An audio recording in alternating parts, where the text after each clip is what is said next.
Good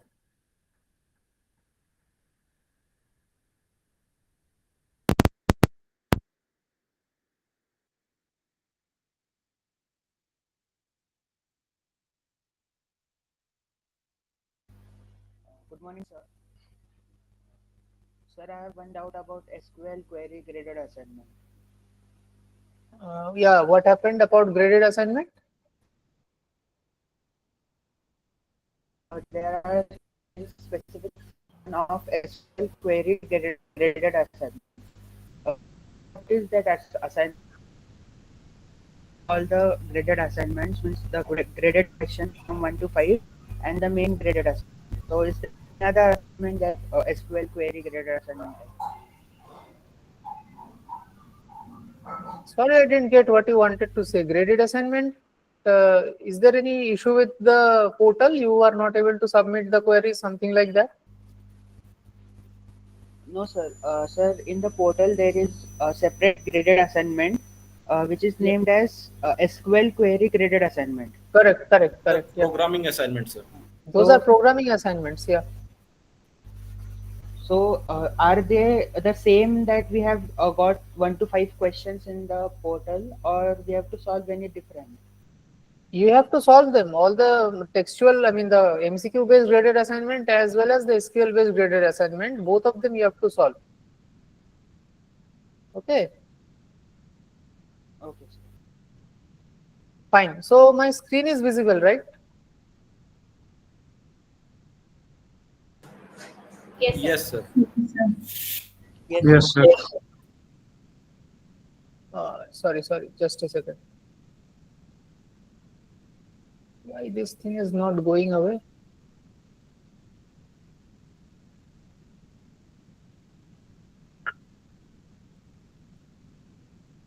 Oh, so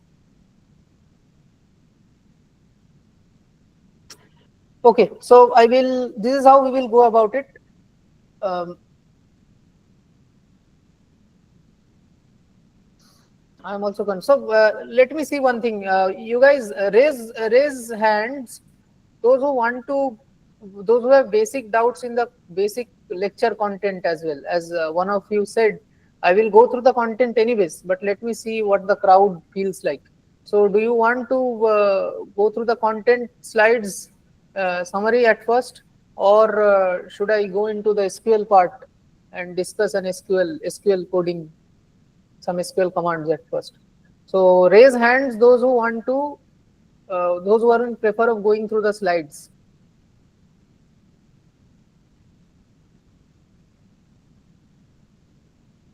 Okay,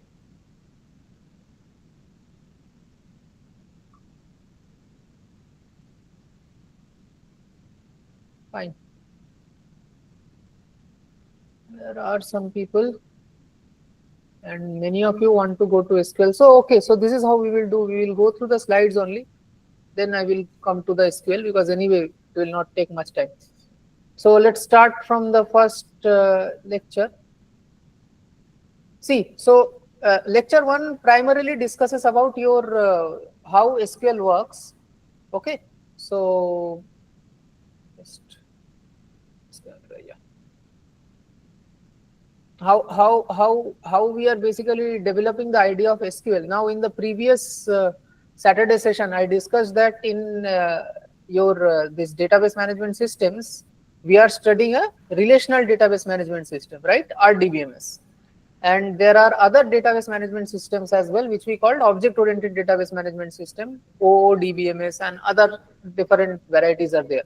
So this is RDBMS, and RDBMS is said so because all the tables and the operations that we do on them are relations and relation operations. So the tables are relations, and the operation that we do on those tables, right? Whatever task we will do on those tables are basically at the root level set operations or relation operations that we will perform on the tables, which are called the relations. And the relation will not have duplicate values because a relation is a set, right? Any we know from mathematics that a set doesn't contain duplicate values. So therefore, a relation will not have a duplicate value, and so all the rows in the relation must be unique rows, right? Okay, so this was the fundamental idea. This was also discussed in week 6, the last Saturday session. Fine. So here we are going through the basic structure of a table, right? And what are attributes? As you can see, attributes are nothing but the column names. So in the table, you have the column names. They are the attributes.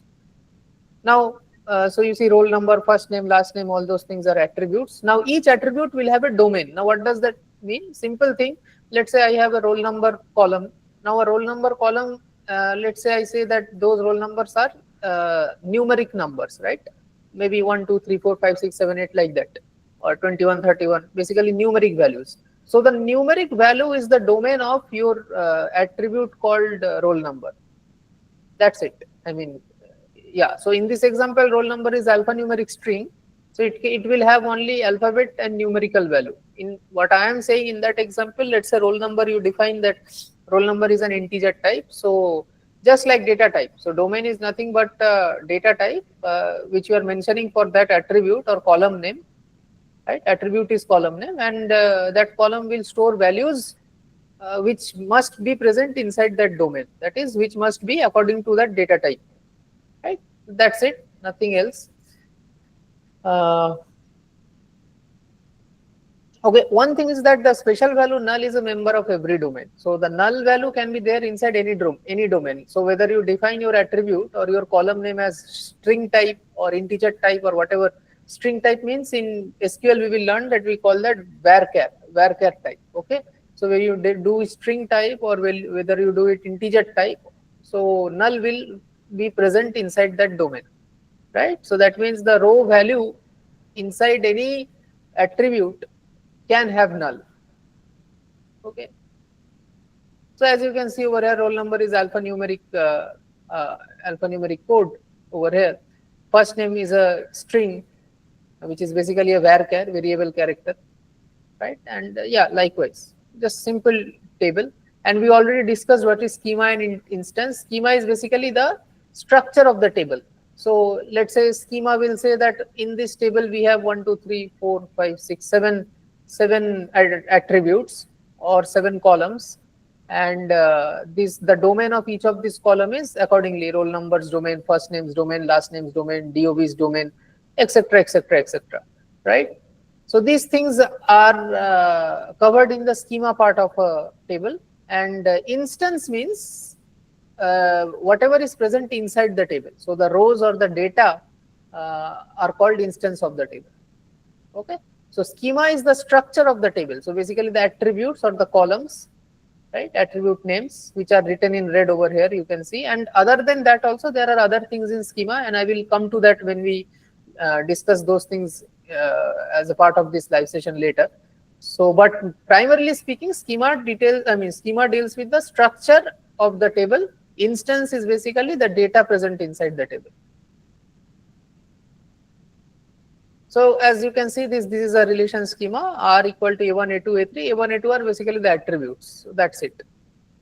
Yeah. Now, these are just formal definition. Don't get confused by looking at so many formal terms, but it is just formal definition of what a relation is. So you say R is a collection of attributes. So basically a table which we call a relation R, it is a collection of columns, and each column is an attribute. So you define it as a collection of attribute, right? Like, yeah. So, and we already have seen that relation is a Cartesian subset of Cartesian product. We discussed it in the last Saturday. So you see over here as well. So D1, D2, D3 are sets, and we are multiplying the cross producting them. And a subset of that is one relation. Another subset can be another relation. Now relation means one subset can be one table. So let's say I have a universe of data items, and I do a cross product of between them, and then I can get multiple subset of those cross product. I mean cross product set, right? Cross product main set I get, and I can derive multiple subset by choosing some items from the cross product value, and then I can get multiple smaller tables, and each of those tables we call relations. That's it. Okay.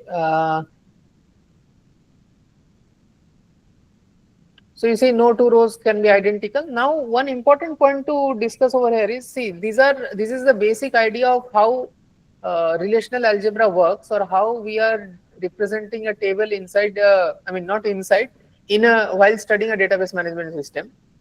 But SQL, when we go into the SQL allows you to have duplicate identical rows. Okay, I mean if you are not putting a separate constraint on it, and those things also we will discuss, but normally speaking in SQL duplicate rows are allowed. This is not SQL, right? This is the theory behind SQL. So SQL is a practical implementation based upon relational algebra. In relational algebra, while we discuss the concepts, then in those theoretical part, duplicate values are not there. But in SQL code, in SQL tables, you can have duplicate values.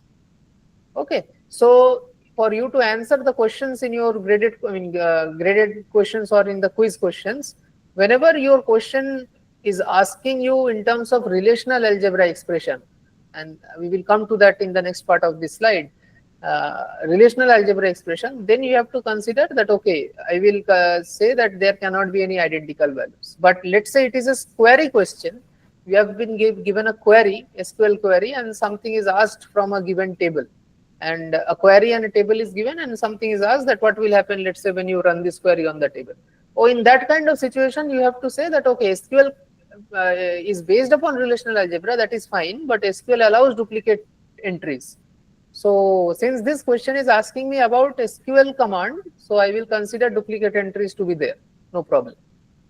Okay. Fine. So this is the first new thing that we get over here in this week, which is keys. Now what are keys? Keys are basically nothing but any attribute or group of attribute which can uniquely identify all the data items present inside the table. Now what do we mean by that? Right, come over here. Yeah, so if we have a table, right, if we have a table and I have different attributes over here which are nothing but columns, okay, and let's say this is A attribute, this is B attribute, this is C attribute, this is D attribute. These are the names of the attribute. And then I have, let's say, the first, I'm writing one just to tell you that this is the first row item. So let's say some data is there. Let's say A1, let's say B1, C1, D1. Some data item is there. And then I have another A2, B2, C2, D2. So this is how things will go, right? Now, I will call a particular attribute or a group of attributes. So let's say I can call AB or A, I mean, whatever. Either it can be a unique, or sorry, not unique, an atomic attribute, that is a single attribute, or it can also be a pair of attribute or more than two attributes. So a group of attribute. We will call them a key when they will be able to identify each row in the table uniquely. Now, what do we mean by that? So let us change the data a little bit to understand this. Okay, you don't need to change the data also. I can take the slides. Yeah. So if you come over here, let's go to any table.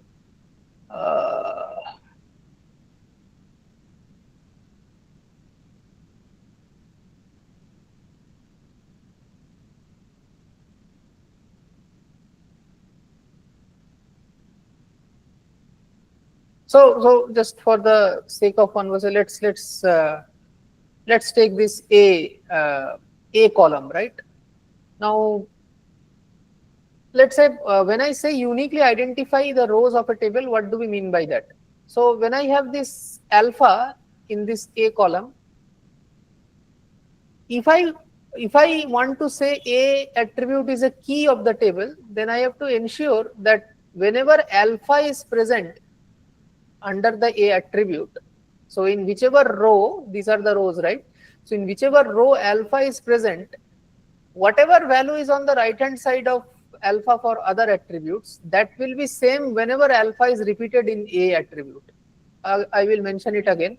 So if A has alpha, let's say in row 1, and in row 1 B's corresponding value is alpha, C's corresponding value is 1, and D's corresponding value is 7. So let's say this is the value, correct?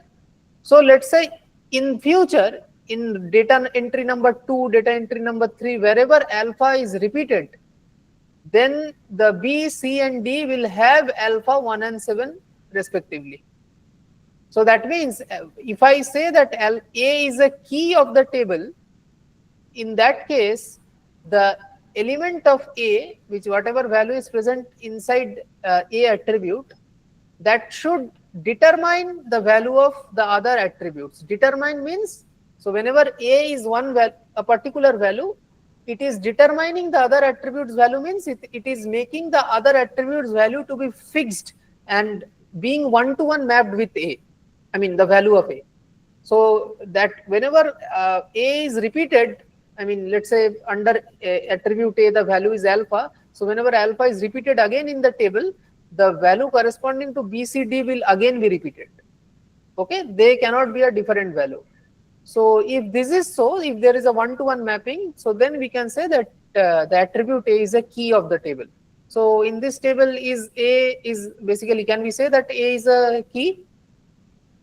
Can someone reply? No, no, sir. No, correct. Because we see in the second entry, when alpha is repeated, the value of B is changing from alpha to beta. In the first row, it was alpha. In the second row, it is beta. In the second row, C's value is 5. D's value is 7. D's value has not changed, but the other two values have changed. So I cannot say that A attribute itself is a key of the table.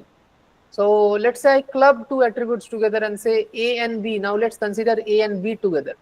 So now you will consider AB together as a pair. So the first pair is alpha alpha, second pair is alpha beta. Third pair is beta beta, fourth pair is again beta beta. So you see alpha alpha is the first pair, alpha beta is the second pair, beta beta second, third pair, again beta beta, fourth pair. So now if I consider these 4 pairs that I have got, right? So what did we do? We checked whether A is itself a key or not. I saw that A cannot be a key. So now let us group together A and B and see that AB together can serve as a key or not. As we discussed, that a key can either be a single attribute or can be a group of attribute. Now A couldn't be a single attribute key. So now let's try to make a group of attribute key, and for that group, let's say I pick B. Randomly I pick B and A together.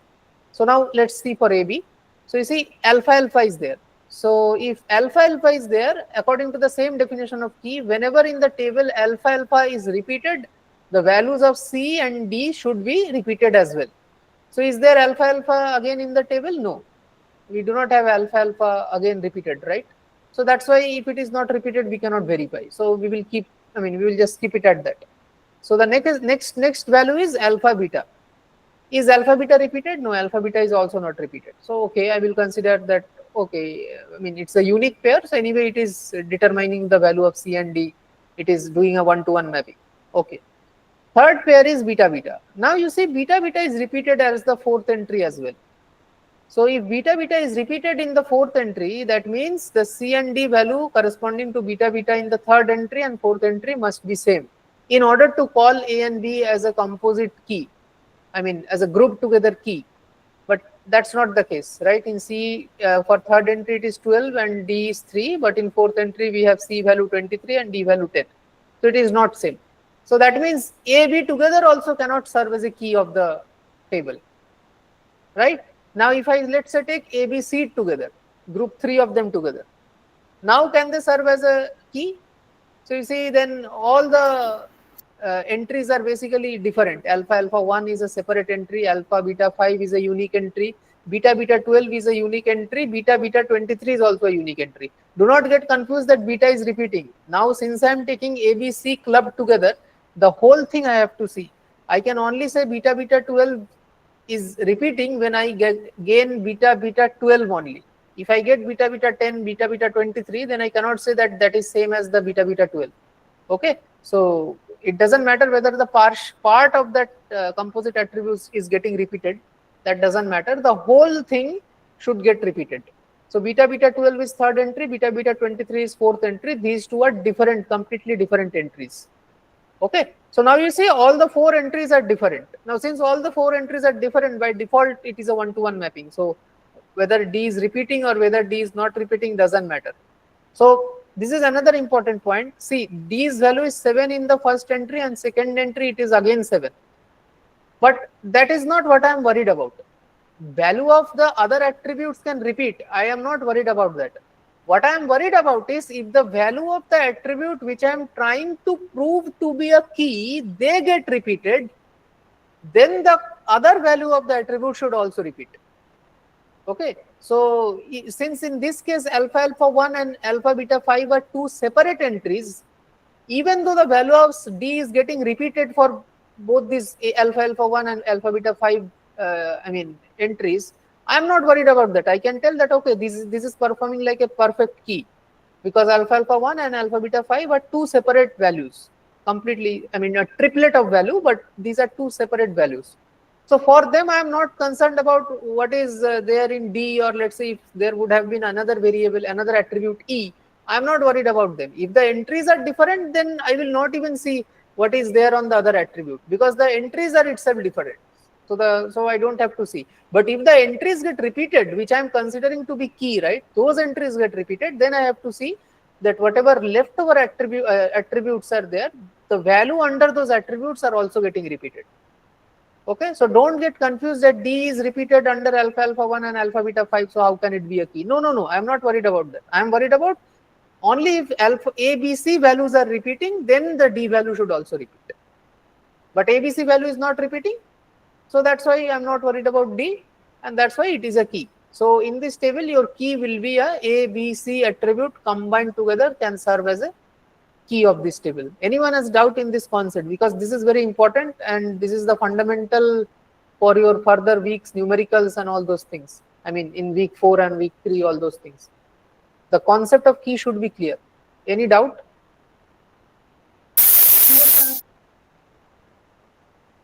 Okay, fine. Anyone else? No, right? Okay, go ahead. Okay, so where was I? In key, right? Yeah. So now let's say if we go to our previous table again, let's say this table only. Okay, this is not the previous table, but let's take this table only. Okay. In this table, what is a key? Can anyone tell me? Is A a key? No, right? No. No, sir. AB key? Yes. Yes, sir. Yes. Correct. AB can serve as a key. So again, you see that C is getting repeated, but I'm not worried about that since the AB entries are not repeated. So AB can serve as a key. Okay. So if AB can serve as a key, can I say that ABC can implicitly is a key? I mean ABC grouped together. Yes. Correct. Yes, So sir. because yeah, AB itself is able to identify all the entries uniquely.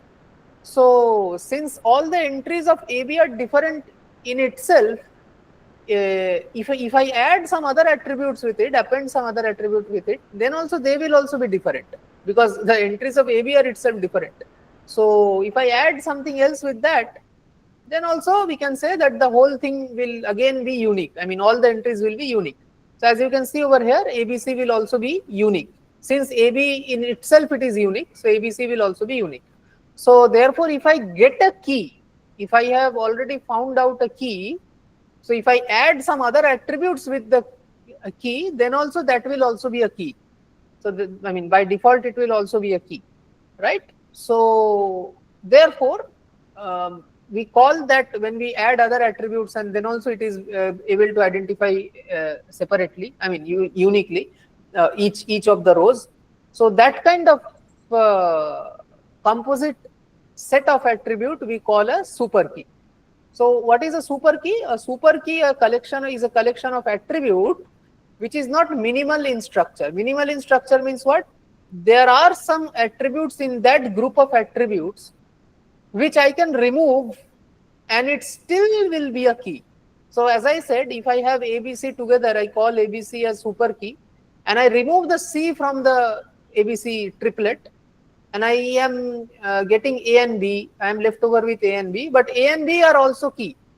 So therefore, ABC together was called a super key, but it was not minimal because C is not serving any extra purpose. AB was enough in itself to be a key.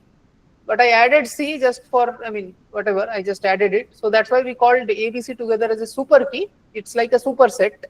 And I remove the C variable, C attribute, then also AB is serving as a key.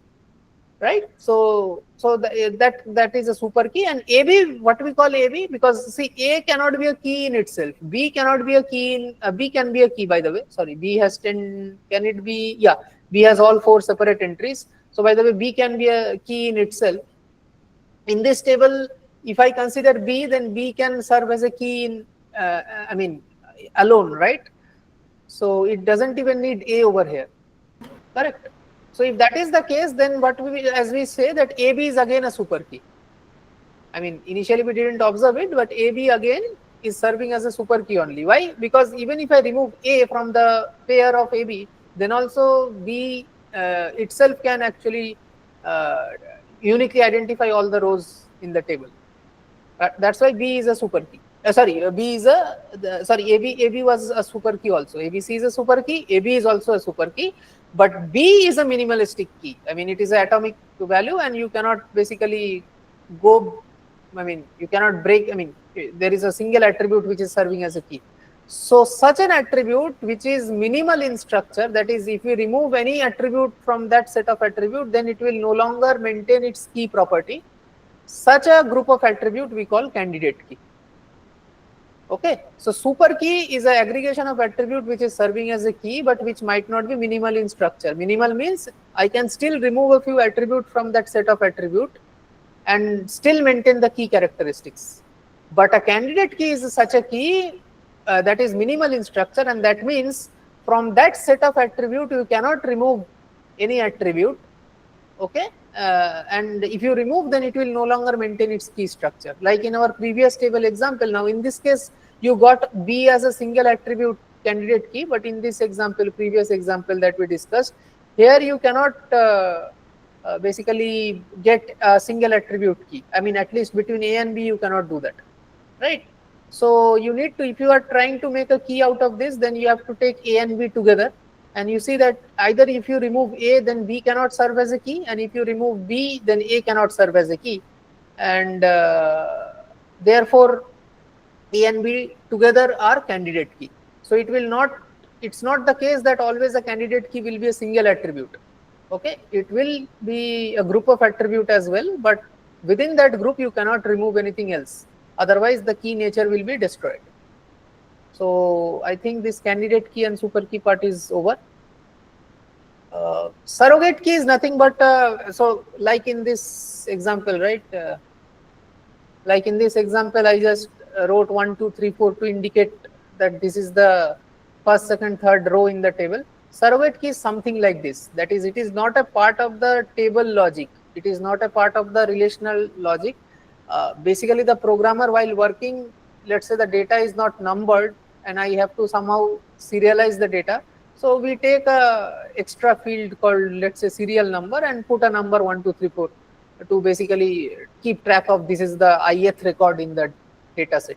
So that is something which is added by the programmer. So let's say if you have a roll number field, correct, in a data set. Now, since we have a roll number field, we do not need to add anything else in as a serial number part, right? Roll number itself is uniquely identifying everything.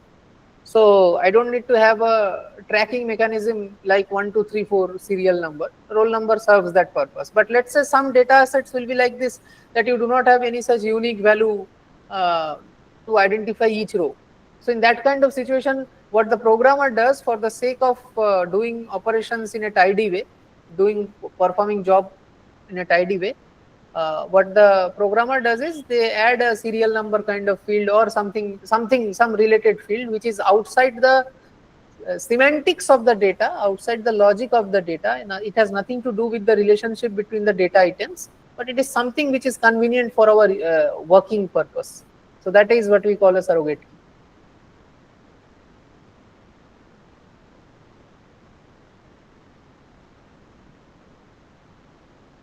I'm not going through the slides, definition that you guys are supposed to do.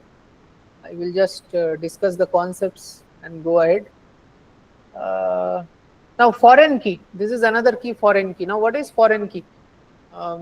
As you can see in this example itself, I have a table, students table, a roll number, first name, last name, a courses table, which has course name, credit, and all these things, and enrollment table, which stores which student has enrolled in which course. Now, you see that in this table, I think one point I missed, the primary key, right? I discussed candidate key, super key, but I didn't discuss the primary key. Yeah. Now, what is a primary key? You saw that in a table we will have multiple super keys, and we can have multiple candidate keys. And why do we call these keys as candidate keys, right? The reason we call these keys candidate keys because they are a candidate for primary key. So when I have, let's say, more than one candidate key in a table, so let's say an attribute B is basically, let's say, is a candidate key. In the same table, another group of attribute, let's say A and D attribute, A and D together serve as a candidate key. So basically you have a table such that in that table, A, B, C, D, E, 5 attributes are there, and B attribute in itself only it can determine all the rows uniquely. That's why B attribute is a candidate key, and attribute A and attribute D together serves as a candidate key. So you have two candidate keys. A and D together can also work as a candidate key, and B attribute alone can serve as candidate key. So you have two candidate keys, right? Now, since these two are candidate keys in the table, out of these two, candidate keys, I can pick any one of them to serve as the primary key of the table, right? So the primary key has no other definition other than candidate key. The characteristics, behavior, everything of a primary key is just like a candidate key, because primary key is nothing but one of the candidate keys. We call it a different name because it has been chosen. It's like election. It has been chosen from the sets of candidate keys. It has been chosen to be the one which will serve as the primary key. And that's it. That's why we call it as primary key. Okay. And what is the use of primary key, that we will see once we go to the SQL code.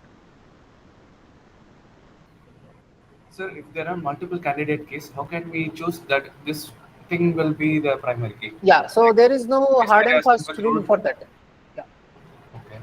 There is no hard and fast rule for that. Let's say you can take one criteria, something like, as I told you, that in that example, there are five attributes, and A and D attribute together serve as a candidate key, and B attributes in itself serve as a candidate key. Now, one criteria can be such that, okay, A and B are a composite attribute. I mean, you have to keep track of two attributes together in order to get a key. But B itself is able to do the, key function. So let's take B. It's a single attribute. It's you have to waste less of your brain to keep track of it. So you can take B as the primary key. But that is not always done. Okay. So let's say sometimes it might so happen that, okay, the table data is such that B is able to identify the rows properly, uniquely. Sorry, but the B attribute is such an attribute which doesn't kind of, it doesn't allow. The semantics of the B attribute or the meaning of the B attribute doesn't quite gel up to make it as a primary key. Getting the point? So, let's take an example. Let's take a student table, okay, and the B attributes is something like class, right? In which class the student studies. Now, at certain point of time, the data present in the table is such that all the students currently present in the table, they study in different classes. So that's why all the entries under the class attribute are separate. But that might not always be the case in the future. If you enter, the logic doesn't say that, right? You can have multiple students you will have multiple students in the same class.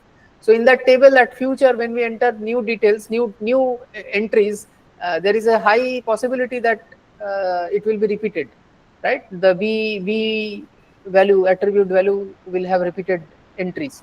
So that's why it doesn't serve the semantics or the logic of serving as a candidate key at that point of time. But according to the current state of the database, the table, it is serving as a candidate key. But rather than that, A and D together, let's say, they provide more meaningful aspect in order to select it as the primary key. Getting the point? So that might not always be the case. Yes, sir, got it. Okay. Fine. So the next kind of key is foreign key. Now, what is foreign key? As we discussed over here, that there are 3 tables, and in this enrollment table, we have a course and the roll number of a student. Now, your roll number is a primary key. So this, you see this underline under the table, right? I mean, the attribute, sorry, not the table, the attribute name. The underline means it is a primary key. So whichever attribute name will have an underline, that means that attribute is the primary key of that table, and that is the key that we are concerned about. In a table, we will try to find the candidate key, and once one of the candidate key is chosen as the primary key, we will not worry about any other candidate key. All the concerns and all our work will be done through that primary key, right? So in this table, whenever you see underline is made under an attribute, that is basically your primary key. Okay, so you have What roll about number. the hash? Hash is nothing. I think it is. Let me see what it A is. shortcut for short name for number, roll number. Number. Okay, that is, yeah. So number. Okay. Thanks for that. So yeah, so this underline is the relational concept. You have to keep that thing in mind. Now you see that I want to have this enrollment table. Now enrollment table will have a student corresponding to a course and let's say the instructor. Now you see that how will we get this student ID and course ID? Now student ID will belong to one of the entries from the student table in the enrollment table, right? In the enrollment table, in this enrollment table, the roll number part will correspond to one of the entries from the student table's roll number, and the course, this value, will correspond to one of the entries from this course field, right? So rather than putting values one by one in roll number and course, enumerating or let's say inserting values, what I can say is that I can put a constraint. I can say that you cannot enroll any outside student. I mean, you cannot have a dummy roll number or some external roll number over here.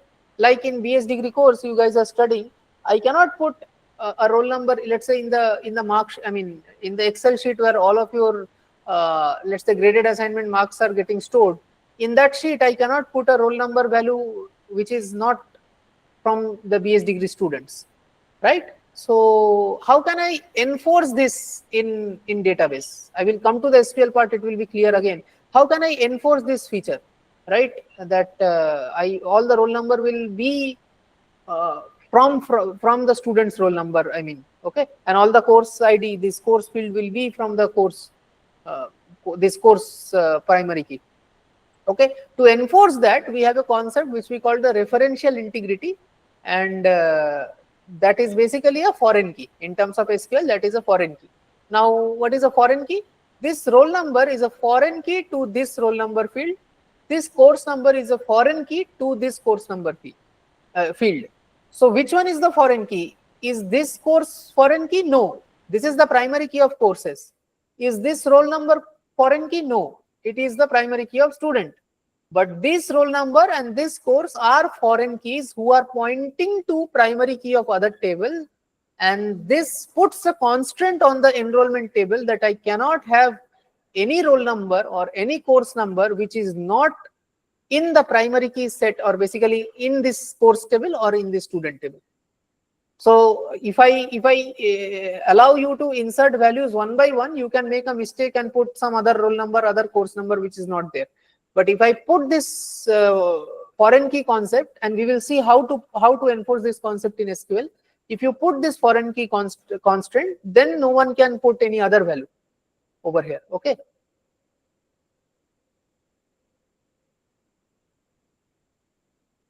You see that as I told, these underline values are basically your primary keys, and these arrows represents what you see. Let's take this course and department, and again I will discuss this diagram while I do the SQL. You see the course ID over here is the primary key of the course table, So this is a course table, and course ID is the primary key, and title, department name, credits are the fields inside that table. Now you see the arrow, one arrow from course table is going from here to department table, and here I have the department name field, right? And in the department table again I have the department name field. In the department table, the department name field is underlined. That means the department name field is a primary key. And the course table's department name is pointing to this particular department name inside department table. So this is again an example of what? Example of the referential integrity, foreign key, exactly. So this is enforcing that whatever course that I am doing, or the whatever course data that is present inside this table, the department name attribute of that course must belong to one of the values which is present inside the department name attribute of the department table. I cannot put any other random department name inside this department name field of course table. It must belong to one of the department name from the department table. So this is represented by this arrow in this diagram. In SQL, we call it as foreign key. In relational algebra, we call it as referential integrity constraint. Three names or three representation for the same thing. Sir, Yeah. I couldn't understand. One of them will be primary key and the other one will be a foreign key, no, sir? Yeah. Just the name is that. So, I mean, see, roll number table. Let's take the student table. This roll number field is unique, right? It is not dependent on anything else. This roll number is student's roll number, and that's it. This course field, if you course table, if you take here, also the course number is a independent field. I mean, it is a primary key of the course table, and it is, I mean, basically doing the, I mean, identifying each course one by one, uniquely. But the enrollment table, roll and course, can I say they are independent? Can I put any number in the course field? No. Why? Because they must belong to the courses from the course table. I cannot have a random course coming from anywhere and put inside the enrollment table, right? I cannot enroll in a course which is not being taught as a part of the program. Yes. And all the courses that are part of the program are inside the course table. Right. Right. So that's why this course field and this roll number field are foreign key attributes to the primary key attribute of course and student, which are roll number and course, roll number of student table, course number of courses table, which are primary key. And this course number and this roll number of enrollment table, they are foreign key to the course and roll number of student and course table. Now, you might ask the question, why these two fields are also underlined, right? That, okay, foreign key I understood, but foreign keys are not underlined. Primary keys are not underlined. But then if I'm telling that roll and course are foreign key, then why are both of them underlined? So the point is, roll and course together, each of them individually are foreign key to the primary key of other two tables, right? They are foreign key to the primary key of other two tables. But when you combine them together as a composite attribute, they serve as a primary key of the enrollment table. And that's why you see both of them are underlined together. Got the point? So if I take roll and course, that will be a unique field in the enrollment table. Sir, but roll will be sufficient. Is it so? Think about it. Oh yes, one student can take different subjects. Yes. Exactly. Yes. Exactly. So that is the reason, right? Okay, so this is kind of the end of the. So Yeah. So is it necessary to have that foreign key kept as a primary key? Which foreign key? In the last table, enrollment table. I mean, I didn't understand. Why it is pointing to primary key only? No. Why these two together have been taken as primary key? If we do not keep them as a primary key, won't it work? Yeah, At it least will for work. enrollment table. Yeah, no problem. It can work, but in this example, the logic of the data is such that they will serve as unique field. So you see the enrollment table as roll number of the student, course number of the course that student has enrolled, and the instructor ID. So if you see that, if I consider this roll and course pair together, so I can guarantee that each entry will be unique. Just think about it. The data is about a student sorry, not about one student, about the students who have enrolled in courses. Now, if I fix one student and along with him I fix one course, then that field will not change. I mean, I cannot have roll number and course number getting repeated again. So if I say, uh, let's say Rajesh, roll number of Rajesh, right? Rajesh is a student and he is taking, let's say, quantum computing course. So then, and Rajesh again is studying, let's say, Java. So if I take the field Rajesh's roll number and the Java course, let's say course number of Java, do you think that again Rajesh's roll number and Java course number will repeat in this enrollment table? No, right? Because the instructor ID is the other field and instructor ID will anyway be same. I mean, whoever is teaching Java, that instructor will be fixed. So that means what? If I have the roll number of Rajesh and course Java paired together, if I only take roll number of Rajesh, then that is a problem because Rajesh has been enrolled in both quantum computing and Java. So then I cannot have this individual, I mean, yeah, so this unique feature. But if I take roll number and Java together and roll number or quantum computing together, then Rajesh quantum computing, Rajesh Java, this will not change. I cannot have another copy of Rajesh Java or let's say Rajesh and quantum computing, right? Yeah, because that would be meaningless. I mean, you cannot store the same student who is learning the same course in two different entries in the table. I mean, it's just a duplicate copy in the table, nothing else. Right. Okay, so it's just the case that in this table it is happening is that way. That's why we have Correct, correct. already due to domain constraint. It becomes primary key for that table. Exactly, but that this is not something which is hard and fast rule. So in other tables, this might not happen like this. Okay, sure. Sir, could you once Yes, again explain that the diagram, sir, schema diagram for unit? Schema diagram is, so let's say any schema diagram is that looks like this. Is each of these boxes represent a table, and then this is the name of the table, and the underlined values under these are all attributes. So course ID is an attribute, title is an attribute, department name is an attribute, credits is an attribute. All of these are attributes. Each attribute, if it is underlined, then that is basically your primary key. And the arrow which is connecting these two tables, right, or multiple tables, these arrows are foreign keys or referential integrity.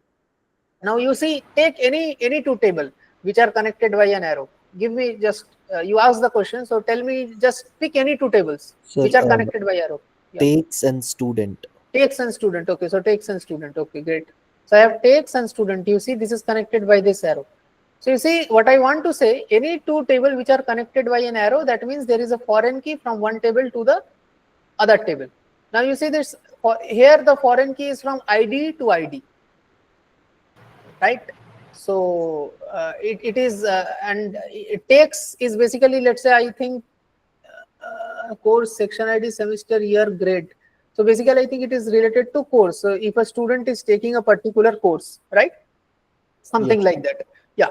So if it is so, then what will takes table store? It will store the student ID, just like the previous example that we discussed on the above slide.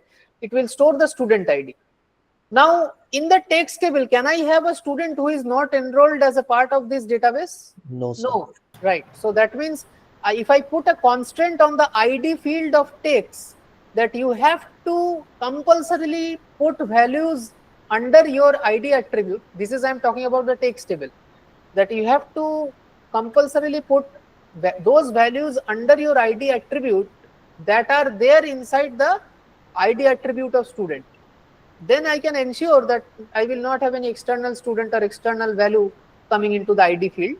Or if I do some clerical error while putting values, the error will be reflected. I mean, it will not allow me to do that. So I put a constant like that. And that constant is foreign key. And that is indicated by this arrow. So okay. Which one is referencing and which one is referenced? This is, I mean, you are, the takes ID is referencing the student ID. The student ID is referenced and takes ID is referencing. Got it, sir. So whichever way the arrow is pointing towards, it will be referenced, and the place where it's is referencing. Correct. And sir, yeah. Sir, we complete this, sir. I have a doubt.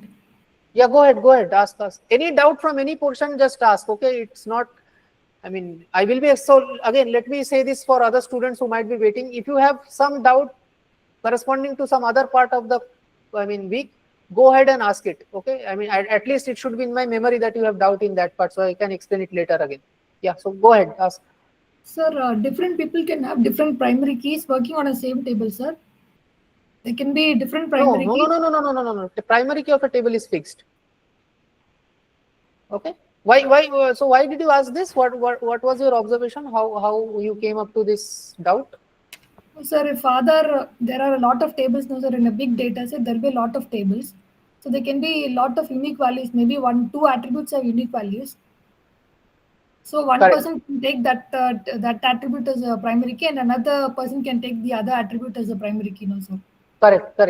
Very good. So, but what did you say just now, that if it is a big data set, then let's say there are different unique, I mean, there are, the values are different, and a Yeah, person unique can take, attributes, more correct. than one unique attribute. Okay. So now see, since we are discussing the definition of a key and definition of a candidate key, so what does it mean to be a key? So the definition part deals with that thing, that it should be able to uniquely identify each field. I mean, all the field corresponding to different attribute in that row. It should be able to do that properly. I mean, uniquely. So that was the definition. But in reality, when you are basically designing database, as I gave one example, it might not happen, it's not might not, it will not happen that you will select the primary key on the basis of the data contents of the table, because the data contents of the table are dynamic. It will change. You will delete data, modify data, enter new data. So the data contents of the table will change. So you do not select your primary key on the basis of the state of the table at certain point of time. You select the primary key, or candidate keys, all those keys, you select them on the basis of the business logic behind those tables. Okay. So if I have a table of students, then the roll number or some enrollment ID will be the primary key, or let's say I mean something like that. So you take the business logic or the meaning behind the table, and then you take one field as the primary key. But how can we, if we select one such key and say this is the primary key, then how can we verify that, okay, I have chosen it according to my business logic, but theoretically, is it validating? Is it validating all the rows uniquely? Then I have to check the thing that we discussed, one by one row. It should uniquely identify, right? So that is why. So the definition, what we learned earlier, that is not defining the key. It is the other way around. You take the key at first, and then you see whether those criteria of uniquely identifying each row is meeting or not. Got the point? Yes, sir. Got it, sir. Thank you, sir. Sure. Sir? Yeah. Sir, I want to ask in the last diagram. This one? Yes, sir. I want to ask if their names should be the same to become a foreign key for that another table. It should be there. I mean, not the same. It should be an element from the. So let's say this course and department. Okay, course and department. So the department name is getting pointed towards this department name field inside the department table, which is the primary key. So this foreign key reference means the department name of course, all the values are under the department name attribute of course is an element of, you have learnt in maths an element of, right, or basically belongs to the department name set of the department table. So let's say I create a set of all the data present inside the department, this department name. Okay, I have a set of all the data present inside this department name field. So this department name will compulsorily belong to this set. This is what foreign key means. Is it okay? Yes, if other tables are I say, if the name of department underscore name is like it has to be similar for the other table and same table. Okay. No. That's not the case. This is something which is indicated because if I do not write the same name in the diagram, You do not have an SQL code to judge which one is pointing. I mean, if the arrows are a little bit up down happens, then you will not able to understand which field is basically pointing to, which is referenced and which is referencing, you will not understand. It should be same. Yeah. So when you have the SQL code, you will see we properly mentioned by attribute name, this is referencing, this one is referenced, and in that case we do not have to keep the names as same.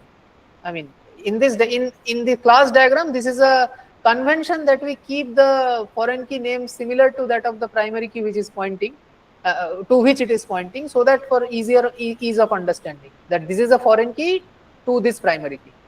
Okay, so but in SQL you don't have to do that, and we will see that very shortly. Sir, I have doubt, sir. Yeah, go ahead. University data, sir. Sorry, where?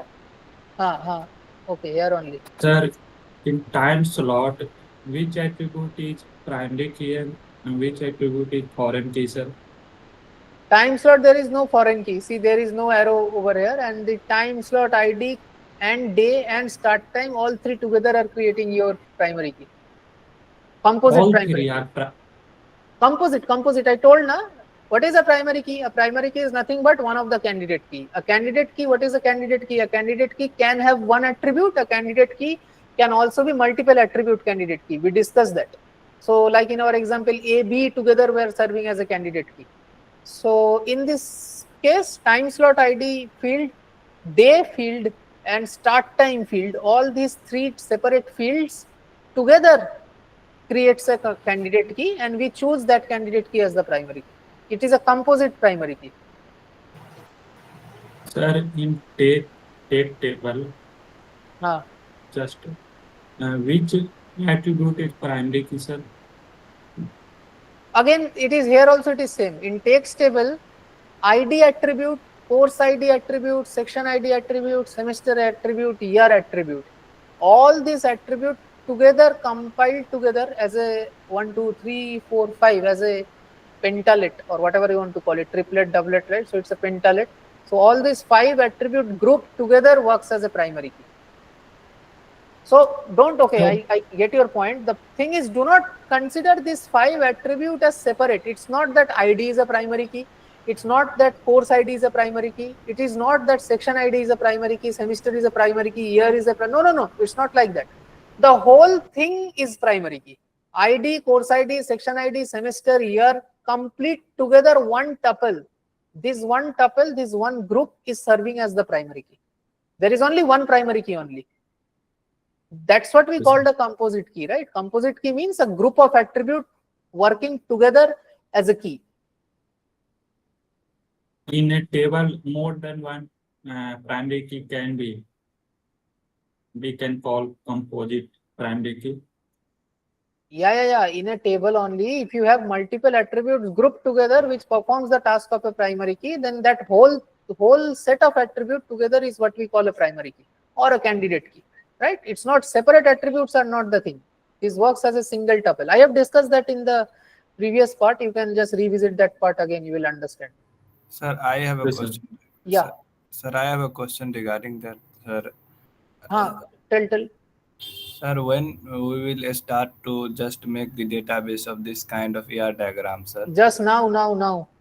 Okay. Don't worry. So, first of all, from which table we need to start with? So those things we will discuss when we create the, we go to the table, right? Okay. When we see Sir, that. Yeah. One small doubt, sir. Can you go back to that ER diagram? Okay. Yeah. So in here, student table, course table, instructor table. All three tables has department name, but it is not underlined. All three tables are there's an arrow mark going from these three tables to the department table. So the department name in that department table is the primary key, and these three department names in the three Foreign tables, key. student, course, and instructor, are referencing from that, right? It's Correct. like a foreign key. Correct. It's not like it is foreign key. Yeah. It is foreign key. Okay. If it is a foreign key, it is not getting underlined. Just a arrow mark is there. Okay. Yeah. Okay, sir. Foreign key has to be primary key, na? Foreign key must point to a primary key. Okay. Not it has to be, and it's not that it will be a primary key. Don't get confused. This ID, I mean, in this case it is happening. So like in this table, department name is not a primary key. Course ID is the It's a primary key. foreign key. Yeah, department name is a foreign key which is pointing towards a field which is again department name. That is a primary key. Okay. Sir, what is the need of that, sir? Now you tell me what is the need of that. You understood the thing of foreign key and primary key and how, what is the job of foreign key, right? So Yes, what is the, yes, sir, understood. Sir, I think, sir, there may be when something is referencing towards something, other things, sir, that other thing should be differentiable, sir, so that we could differentiate all the parameters in that. I yeah. think this may be, Yeah. sir. Exactly. let's So when you are, yeah, go ahead. let's move to the next topic if it's possible. Yeah, yeah. So yeah, correct. That's the point, by the way. So okay, so the next thing is relational query languages. This is nothing but till now we have learned. I mean, you guys have learned Python, I hope, or yeah, you guys have done Python. So Python is what a procedural programming language. Not procedural. Python is some kind of mixed of object-oriented kind of thing. Basically, it is good to say object-oriented only. But anyways, so the thing is, procedural programming are those programming languages where you define the task, right? You have the let's say freeness to define the task. Now what do we mean by define the task? You can write a function, you can write a method on your own to do some task, so you have that freeness. But in declarative programming you do not have you cannot do that. In SQL you will not be going to write and implement a select query. You know that select is the command, and according to that you will put the specific needs and use specific commands to get the result. So that's what declarative and procedural programming means. So you see that this is about how you do it. You have the control on how to do it. And in declarative programming, you don't know how to do it. You know what you need, what you need to do. So that's how it works. Nothing else. Again, this is just differences between procedural and yeah. So next move, go to the next topic. Okay. So in this slide, we will discuss about the relational operations. Now I will go very fast through this slide because this is nothing but your set operations, like normal set operations that you do. Please, yeah, operation is really important to like proceed further. So operations, please. Important means I didn't get it. Like select operation and the slide. So see, the thing is, why are we calling it as RDBMS or Relational Database Management System? The thing is, that's what I'm talking about. This week is particularly for SQL. Now, why we are doing this relational operation and all these things? Because the operations or the code that you write inside SQL, they will be based upon these relational operations. So you do the selection, projection. According to this selection operation, projection operation, set difference operation, union operation, intersection operation of sets, you will have SQL commands. Okay, so we will go to that part after this. So the first operation that we learn about is a selection operation. This is the sigma sign. Just understand, keep in mind this sign. This symbol is the sigma sign, and sigma is the, let's say, the symbol for select operation. Now what is a select operation? Select operation selects some rows from the given table. Okay, depending upon a criteria. So if I write this relational algebra expression, sigma A equal to B, this is an intersection symbol. Okay, so for those who don't know this, this is a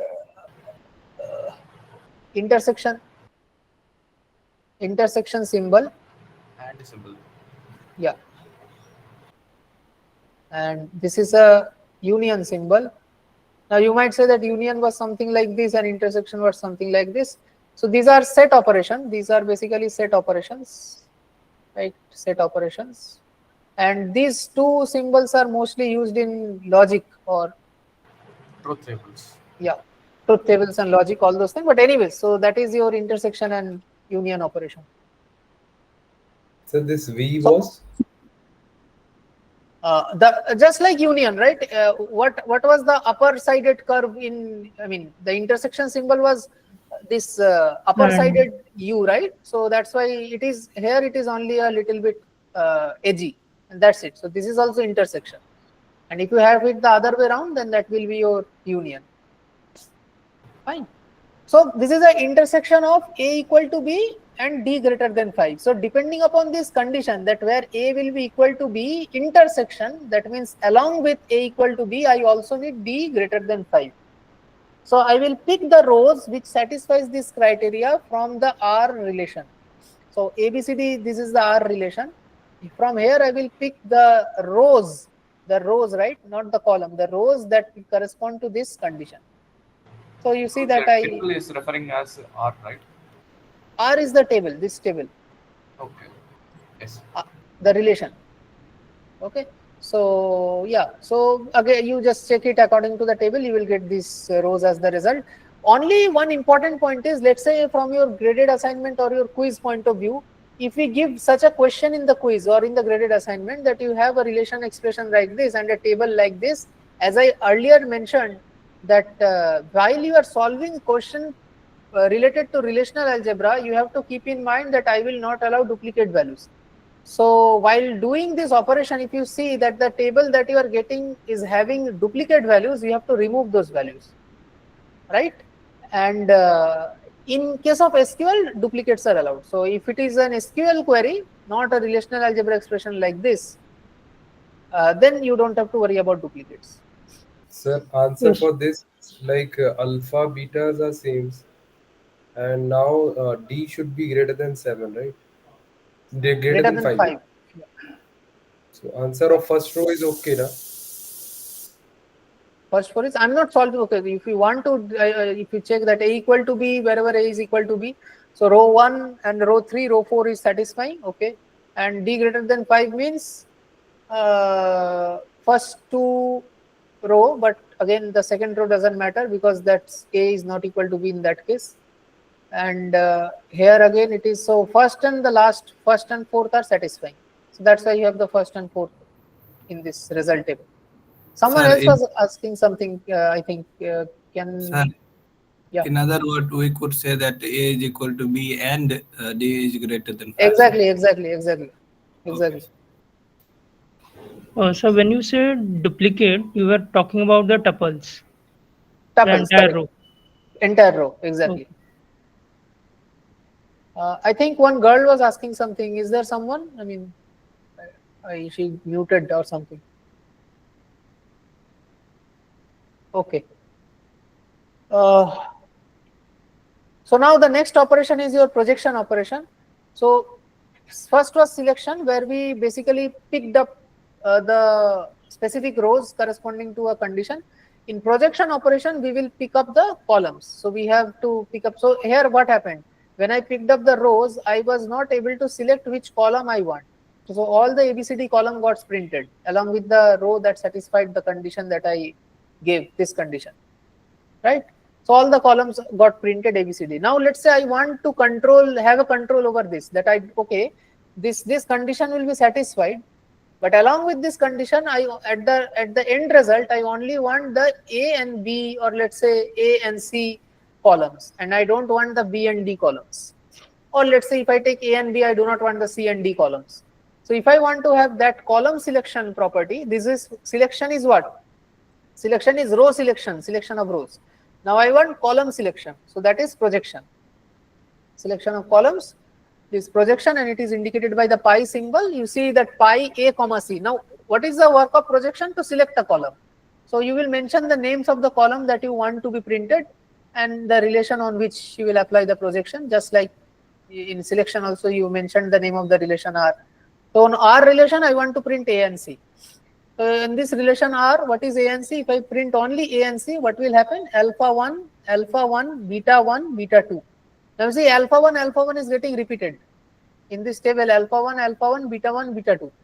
Now these two are repeated. Now we know it is a relational algebra question, and I will not allow duplicates to be present, and that's why we are removing one of the alpha 1. And the answer will be alpha 1, beta 2. So if I ask you the question, how many entries will be in the table? If this is the R table and this is the operation that you have to do, so the answer will be 3 entries, not 4 entries. Okay. Okay, sir. So pi always accept a value. Sorry, repeat. The pi will accept only the unique value. Not pi, any relational algebra operation will accept unique values. So you have to see that if you get such a state, right, in the table you have repeated rows, then you have to remove one of the rows. In any relational algebra question, pi, sigma, union, intersection, whatever, right? Even selection, everywhere. In selection also, let's say in the selection, let's say I printed A and B only, right? Then you see that, or let's say selection is such that I have a repeated values in the table. So then selection also will remove. So basically, if you see these symbols, if you are not writing SQL code, if you are writing this relational algebra operations, right? So then you have to basically move the duplicates. Sir, Okay, so that, after pi, whatever letters come, we need those columns only. No? correct. So can't we do both selection and projection at the same time? We will do that. That is what we will do, but we will do that. Nesting of the operation is what we will do. Let's move ahead and we will see that. So next operation is union operation. So I have two tables R and S, or two relations R and S. What does union do? Like set union. When you do set union, Or what? operation. Or operation. So or operation or union operation or set or operation can only be done when the sets are what? Relate, I mean, of same signature, or they are kind of similar behavior. I cannot, basically what I mean is, I cannot do union between R1 is a relation, union R2 is another relation, and R1 is something like this, let's say A, B, C, three attributes, and R2 is, let's say, B and C, something like this. Okay, or for the sake of understanding, let's remove these two terms, B and C. Let me write it like this, that D and E. So can I do R1 union R2? This is R2. I cannot do. Yeah. No. So what are the condition for doing union operation? The condition for doing union operation is you should have comparable fields. Now what is the meaning of comparable fields? Anyone? Same attributes, sir. Means number of Same attributes. primary key, same attributes. Not primary key, And it is basically Same attributes. same number of attributes. same type of it. Exactly. When you say same attributes, that is not a formally accepted definition. You have to say it as same number of attributes along with that same type of attribute. Now what is type? Means domain. So if it is integer, if A is integer, and let's say now I have another DEF. Now I can do R1 union R2 provided that A's type is comparable ABC. These types, the domains that we have in ABC are comparable to DEF. That means the domain of A and D are same, the domain of B and E are same, and the domain of C and F are same. So domain meaning the type of the data type. Domain means, yeah, integer string. Domain basically means, yeah, whatever types of data you can have inside a particular attribute. Okay, sir. So suppose one of them is marks of student and the corresponding one is marks of student in previous term. So we can combine these two rows, sir. Yeah. So theoretically you can do, because at the end of the day the type is integer. So don't worry. Yeah. Okay, sir. But logically, if it will be correct or not, that depends upon who that. Sorry, yeah, just 1 minute.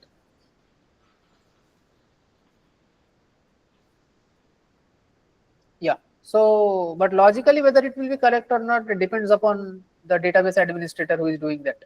But theoretically, you can do it. As long as the domains are data types are same and the fields are same, number of fields are same and the type of fields are same, you can do union operation. Got it, sir. Okay, so you see what has happened in union, all the rows will be compiled up together, and if there are repetition, then we will remove same question. So you see that alpha 1, alpha 2, beta 1, alpha 2, beta 3. You see here also. Here I have alpha 1 in R table and alpha 2 in R table and alpha 2 here as well in S table. So if you do the union operation, this alpha 2, one of the alpha 2 will remain and the other alpha 2 will be removed. Right. So be careful about it. Sir, if there is like a one more column C in one of the table, You cannot do then union. Then you cannot do union. As I said over here, right? Same number of attributes, same type or domain of attribute. You cannot do union between two tables who have different, either one of these criteria fails. If let's say the number of attribute is different, you cannot do union. Or let's say the type of, you have the same number of attribute, but the types are different. So then also you cannot do union. so is this only for union or for That we will see. For union, it is so. Okay. Okay. So the next thing is our set difference operation.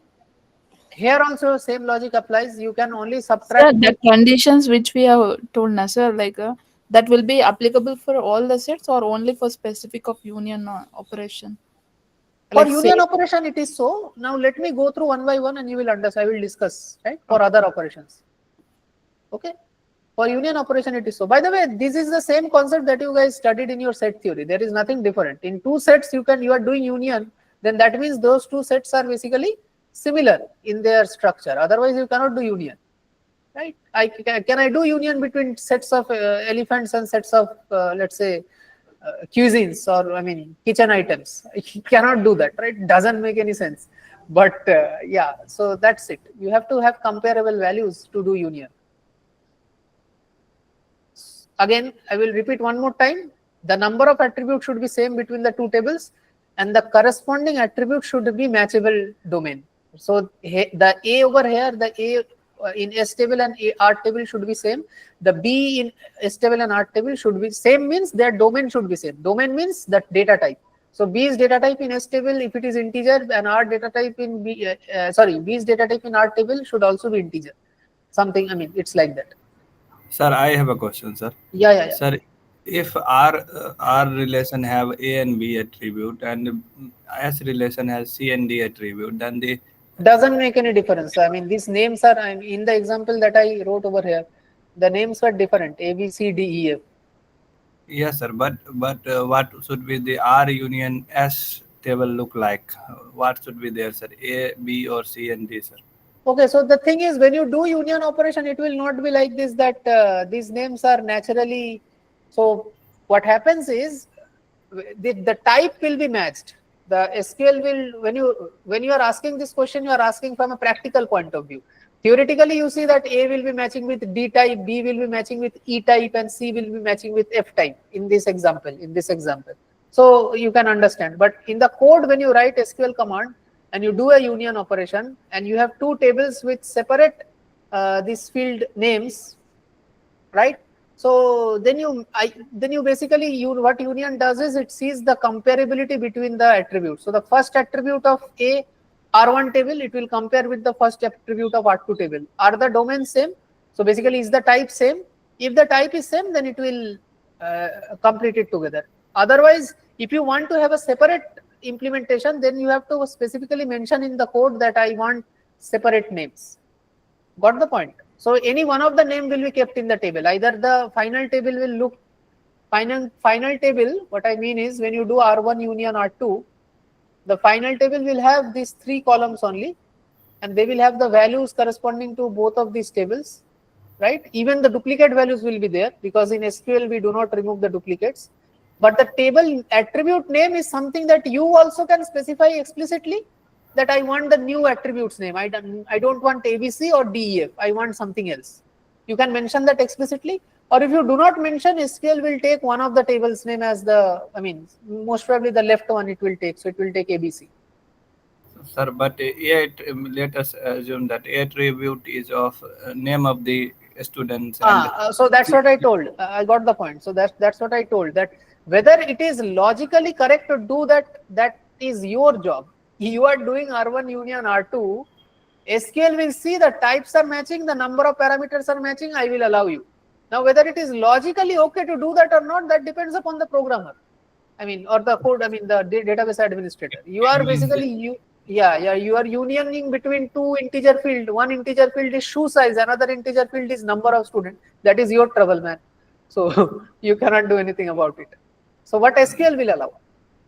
Yes, sir. In other sense, we could say that there are different kind of pairs that we have. There are different kinds of tuples possible, but which tuple we want to consider is our authorities.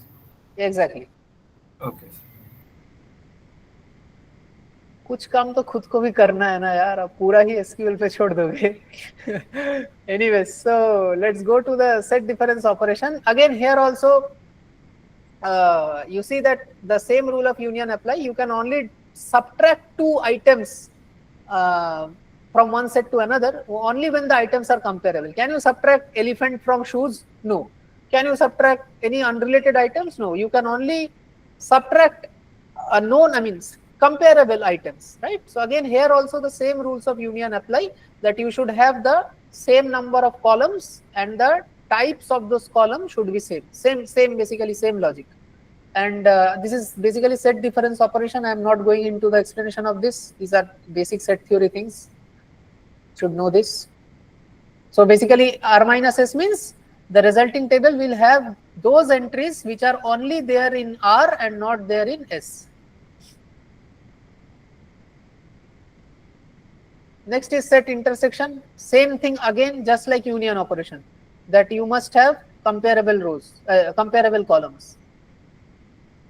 So again, intersection means common attributes. Now in this example, let us see alpha 1, alpha 2, beta 3, alpha 2, beta 1. These are the values. When we do intersection, what will we get?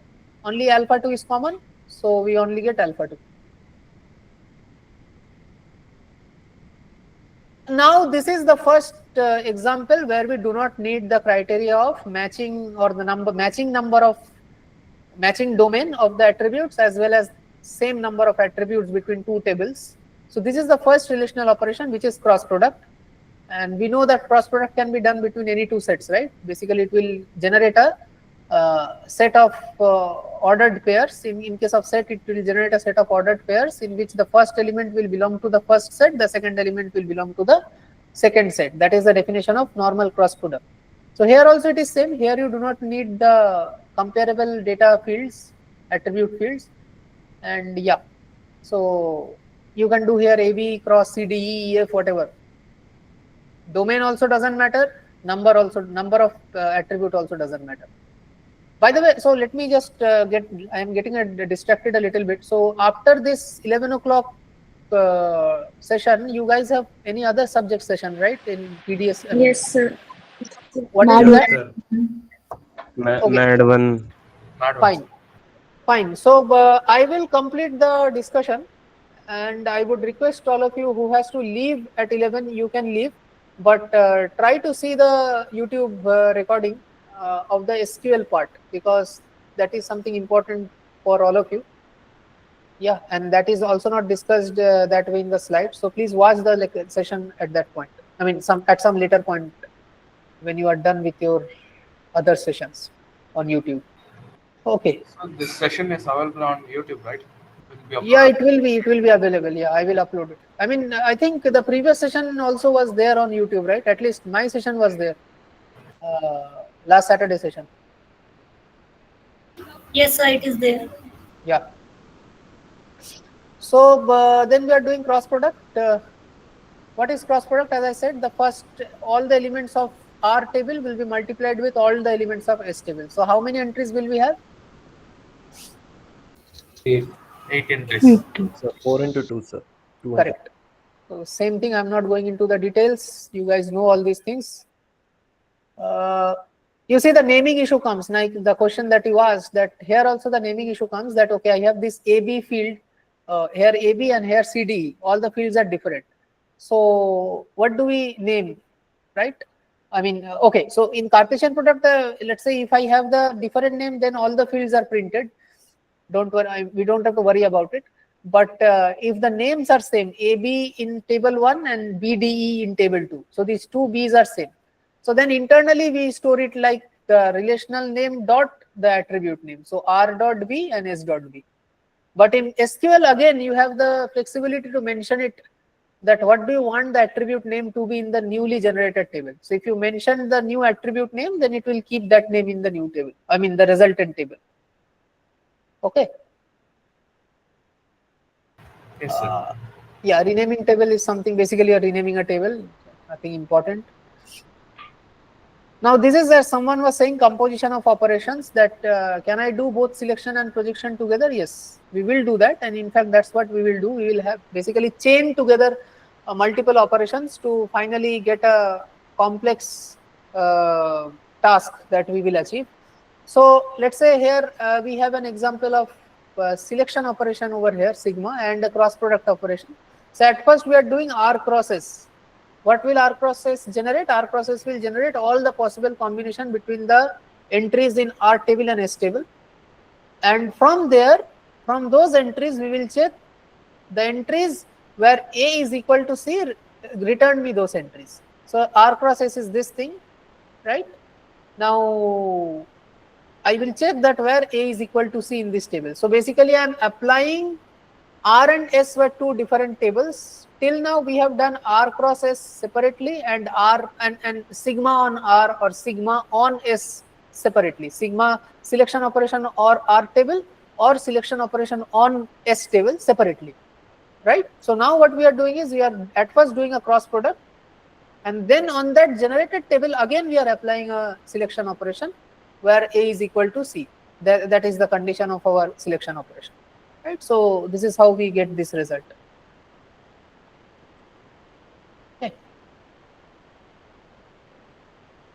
Okay, so now the next thing is natural join. Now what is natural join? Okay, if we come to this part, okay, let me just go over here. What is natural join? Natural join means, let's say I have again two tables, R1 table which has, let's say, two fields A and B, and another table R2 table which has four fields,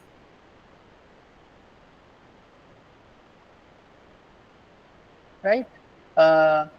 Let's say A, C, D, E. Okay, so now if I do natural join between R and R2, R1, let's say natural join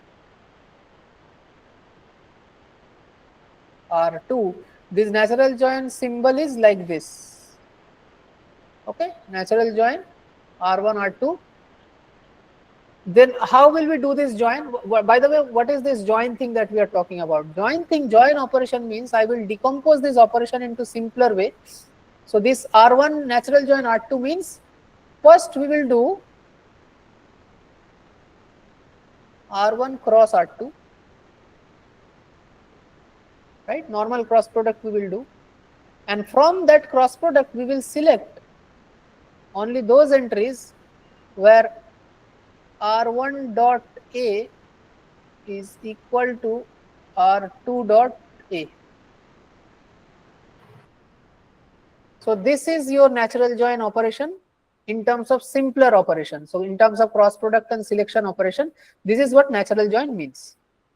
Sir, it will always be A. So the natural join, particularly natural join operation, will do this thing on the basis of the same named attribute. So till now the naming was not important, as I told you. Whatever name you have, the domain is what matters, right? In the previous example of union and all those things, like over here, right? In these cases, in all these example, we saw that I told you that your domain type and the number of attributes should be matching. Those are the discuss. The domain was the concern. Name was never a concern. I told you that when one of you asked that A, B, C, and D, E, F, then what will be the result of the union table in the, sorry, not the result, what will be the name of the attributes in the union table? That depends on what you want it to be. You can change it to be whatever, A, B, C, you can keep it as A, B, C, you can keep it as D, E, F, you can keep it as something else. Doesn't matter. SQL will provide you that with that functionality. But in case of natural join operation, this is the only place where name matters. So if you have two attributes which are of same name between two tables, so then the selection operation will be compulsorily on those two attributes. So here the name is important. Okay. Sir, Yes, sir. suppose there are no same columns, sir. There are no columns that are Then equal. natural join is not possible.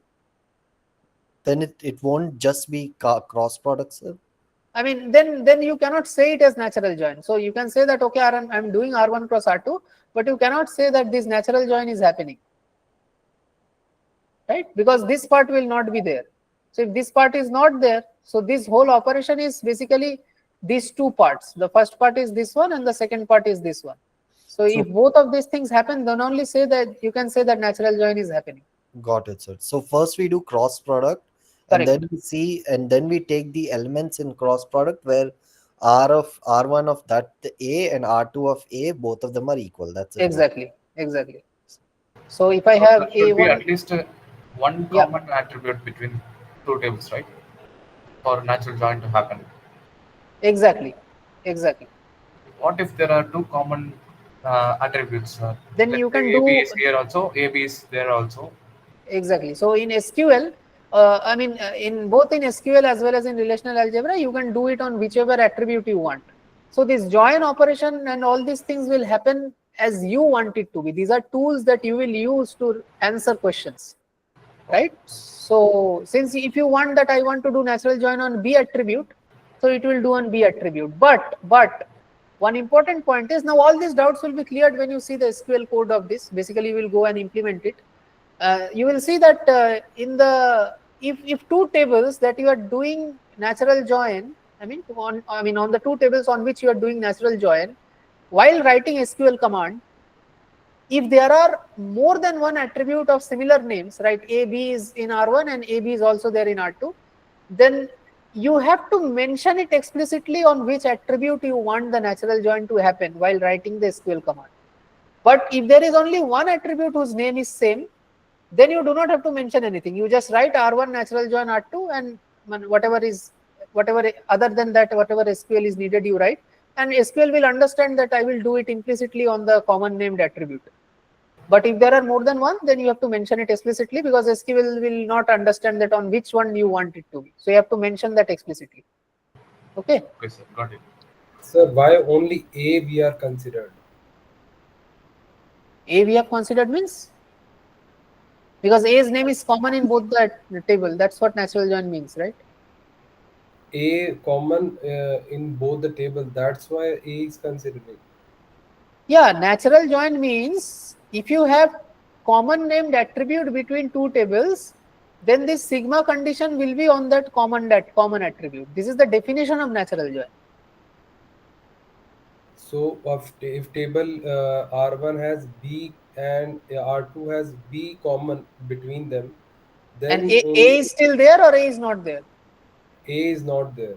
Okay, so let's say this is B, right? So in that case, your natural join will do R1 dot B equal to R2 dot B and then R1 cross R2. This will be the meaning of natural join. Sir, R1 dot B is we will consider the whole column, right, sir? Yeah, whole column. So let me give you an example. I think it will be better. Yeah. B1. Since I'm making this up on the run, I might write some wrong details, but I hope it is okay. A1, B2, A2, B1, A3. It's okay. Fine. So let's say on B attribute I do. Okay, on B attribute only we will do. B attribute B1, B2, B3, B4. Sir, Right? PPT have example, sir. PPT has example? Yes, sir. On natural joins. Yes. Okay, nice. Yeah, thank you. So you see that in this example, I have natural join. How will we do natural join? What are the common attributes? Okay, here also B is B is common. the common attribute, correct. So how the natural join will happen? At first we will do cross product and then we will check where both of these B's are same in the result of the cross product. But that is fine. So then if we do that, then it will take us a lot of time. Rather than doing that, what we will do is this is an intuitive operation, and please be careful while I operate and while we do this. Logic is same. Logic is you do the cross product and then check where both the B's are same. But that is something how the computer does. Now computers are foolish. Humans are intelligent. So we will not do that according to that way. How we will do it is, let us check at first that if I am doing the selection condition on the basis of B attribute, right? Because B is the same same named attribute. So let us check where B is, so let's say this B attribute at first, consider this R table. B's value 1 is here, B is 1, okay. And here again B is 1. Another B1 value is here. Again here 2 is there. Here only 1, 2 is there. So how we will proceed about it is, we will see the selection at first. We know that at the end of the day, after cross product, you check for equality between the two B's. So we will only do the product between those rows which have same B values. So let us do the first B value. Here it is 1. So let's take one by one. I will take one element of this R table, which is the first B element is 1. Right. Now I will go to the S table and check that where is B equal to 1. Because that is the condition we will check, right, when B's values are same. So where is B1? First entry, but is it only in the first entry? No, in the third entry also B is 1. So my first B in the R table, so this complete row, right, whenever we are doing this relational algebra operation, we do it on the respect of the whole row. So this, the cross product, okay. So the when I'm seeing this whole row will be multiplied with this one and this one, first and third entry of S table. Got the point? So if I see the resultant table, this ABCDE, you see that this is alpha 1 alpha A alpha. So this is pertaining to this is corresponding to this multiplication, alpha 1 alpha A and 1 A alpha. Right? The second multiplication will be with this row, first row and third row of BDE. Why? Because here also B's value is 1. That is the second multiplication. So we have two multiplications till now. That is basically this row, the second row. Okay. Now let's come to the next value of B over here, 2. Is there a value of 2 in this table? Yeah. Over here I have the value of 2. So multiply this row, completely this row with this row. Right? So I have 3 multiplications. Okay. Now come to the 4 value, the next value in B table. Is there any 4 in the B? No, there is no 4 in this B. So ignore this row. Right? So that's why we do not have gamma in the A, because that basically that row is ignored. Next B is 1. Now we have again another 1. Is there any 1 in the B table? Yes, the first and third. So again multiply this one with the first and third row. So again we will have 2 multiplications. So till now we have reached 5 multiplications, right? And then again we have this 2 beta.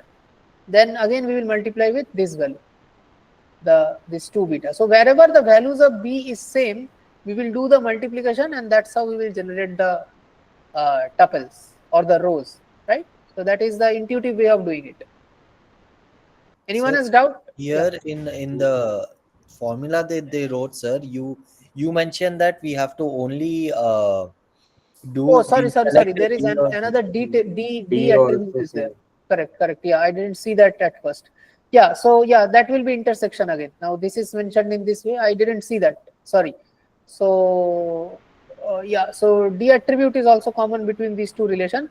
So you have to take the pair of this both of them together, right? So this intersection condition will take place, that where both B and D are same. So nothing different. The idea is same. What I did was I checked with the B attribute. Now you also have to do with the B-D pair, because both of them must be equal together. So 1A is B and D. So let's do it one more time. So B and D is 1A, the first entry. So check where B and D is 1A. So this is the first entry.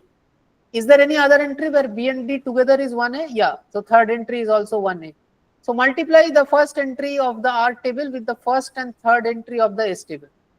So that's it, same thing. Again, let's check the next entry of the R table, which is 2A. So is there any 2A in S table? I do not have, we have 2B, but I do not have 2A. So since I do not have 2A, therefore no entry of the S table will be multiplied by the second entry of R table. So this entry will not be multiplied. This we will not multiply with any row in the S table. Likewise, you will proceed. Nothing different. Got the point? Yes, sir. So, sir, you mentioned previously that if there are two attributes common, like here B and D is common. Correct. We choose one attribute and then we perform the operation on that. Correct. So that's what I told, that between SQL and relational algebra, there are some differences. When you write code in SQL, you have much more customizability, at your arsenal. So you can do those things. You just mention that, okay, I don't want. If you mention natural join, what I mean is, in the SQL code, if you just directly mention natural join, then in MySQL, right, we are doing on PostgreSQL, but in MySQL, it will give you error because on which common attribute you want, it will ask. But in PostgreSQL, if you do, it will say that I will consider the pair B and D together, and I will do the natural join on B and D, as a whole tuple, right? Like we have done in this case. But then also in PostgreSQL, if you want natural join to happen only on the B attribute or not on the D attribute, that also you can do. So basically, there are multiple ways to, do stuff. Sir, with respect to relational algebra, we have to do the intersection, right? Correct. Got it. Correct. Yeah. If you are being asked a question in relational algebra, then you have to do it in this way. Yeah. Sir,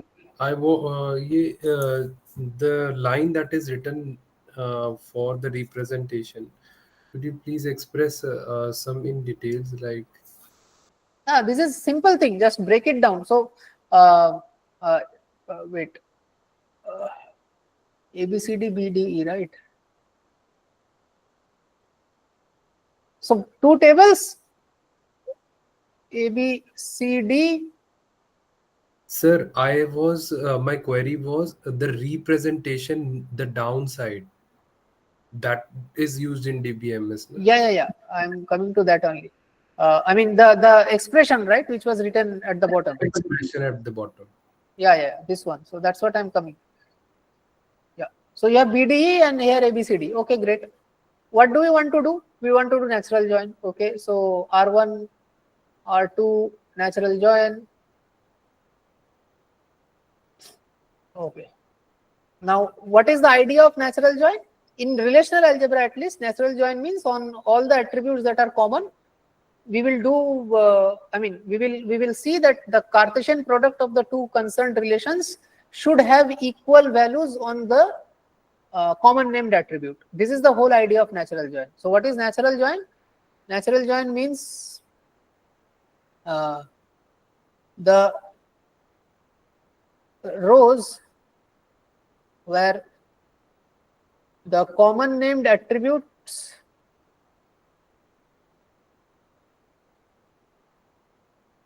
have same value. In what? In which table? Same value in which table? In the Cartesian product of the concerned relations. Right? Basically R1 and R2. So, okay, so that means first thing is R1 cross R2. This is the first step, because on the Cartesian product we will do it. So R1 cross R2. Next thing is what? The rows where the common name attributes have same value. What are the common named attributes? B, D. B, D. Now B and D must have same value. How can we select rows? I'm telling itself, selecting rows. So that means the relational algebra operation which helps us in applying a filter on the rows that we want, that is basically which operation? The selection operation. We have seen that in the first part of this session. So therefore, we have to apply a selection operation. Okay. We apply a selection operation. What is the condition of selection operation? Condition of selection operation is common named attribute should have same value. So common named attributes are B and D. R1. So R1 dot B will be equal to R2 dot B. Intersection or and other common named attribute R1 dot D will be equal to R2 dot D. Fine. So this condition is now matched. So this is basically your natural join. Now in the slide, we are printing the table again, right? So how the resultant table will look. So when we do the natural join, how the resultant table will look like. So here I have 4 attribute, here I have 3 attribute. So how will we write the resultant table? So let me just erase this R1. So we know that in relational algebra operation, the columns, right? Because we want to display the table, so the columns has to be selected now. So that will be done by pi operation or projection operation. So pi will show the table names, sorry, the attribute names. So A will be as it is, right? So A, no need to worry about A. Now B is something which is common between both the tables. So in the resultant table, what name do I want to give? So this is completely on you. If I want to give this B name as Z, then you can write it. I mean, we don't have to worry. But in relational algebra, since we are trying to basically make this understand that this is the result of the rational join between the similar named attribute, so therefore we can keep any one of the name. Or in the slide, let us see what is the convention used. So it is taking with respect to R, right? So let's I mean the first relation. So we will take the first relation name. You can take it as R2 also. I am writing R1.v. This is a convention. You can write anything over here. Whatever name you want to give, you can give. You can take R1.v. You can also take R2.v, or you can take some Z or X or YZ, whatever name you want to give to the attribute, you can give. Okay. So according to the slide, it is taking the left-hand relation, which is R. Therefore, I am also taking here R1.v because my left-hand relation's name is R1. Okay, so the B is done. Next is C. So this projection part, like A is projected to R1.b. A is projected to R1.b means? The comma, see, projection is nothing but the name of the attributes in the resultant table. All the entries are decided by this part. This is what selects the entries, selects the rows. This is not selecting anything. This is basically just naming and printing the attributes. So this is like print statement. D, it should be R1.d as well, no sir? Correct. D is also R1.d. Right? So this is your printing. I mean, it is the pi is nothing but it is printing the name. I mean, name of the attributes. So A, R1.v, C, R1.d, E. These are the name of the attributes. That's it. Nothing else. Everything. The main idea is this part. This is the brain. Right? So yeah. So this is what is there in that slide. Right? Okay, now we come to aggregation operation. Now this will be more properly understandable when we go to the SQL code. So this basically we have 4 operations that we do like summation. So you have a table, right? You have this, let's say ABCD table, some R table, ABCD are the attributes. Now I want to do summation of all the entries in the B column. So I will write sum in the bracket. I will mention the name of the column, which is B. So it will sum up all the entries value, 4 plus 2 plus 1 plus 1 plus 2, whatever. All the summation, it will give the summation. So these are called these kind of operations which not only work on single row or single column, rather it sums up all the value present inside the column are called aggregate operation. Why aggregate? Because you are aggregating all the values and doing some stuff on it. That's why we call this an aggregate operation. Sum, average, max, mean are aggregate operation. What does max? Let's say inside max I give a column name. So it will print the maximum value within that column. Right? Average, I give average, within that I give a column name. So it will print the average value of the number present inside that column. So it's like that. Fine. So this is lecture 2.2. Sir, these aggregate functions are part of SQL. We are not using it in relational algebra. No. Yeah, it is part of SQL, correct. So this is some now from here we are coming into SQL. Okay. And now I will prefer to directly go into the PG admin. It's exactly 11 o'clock. See.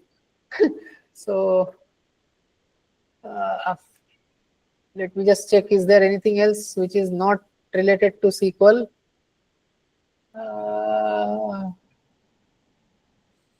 These are all SQL. So after this, everything is SQL. So it is better to go by,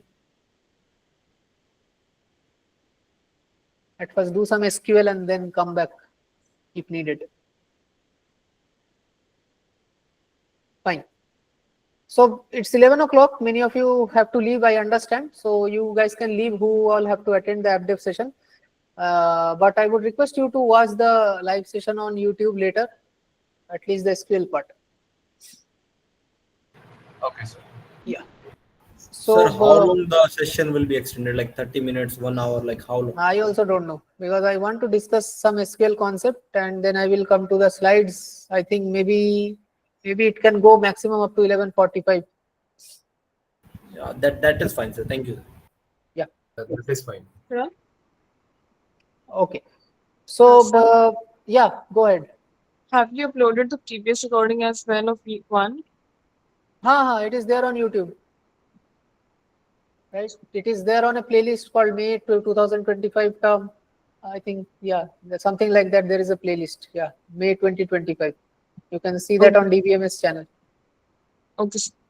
Okay, so before coming into the SQL part, okay, so before you guys leave, I mean, many of you might leave. So I want to ask this question that we do not have the recording for the last tutorial on Thursday.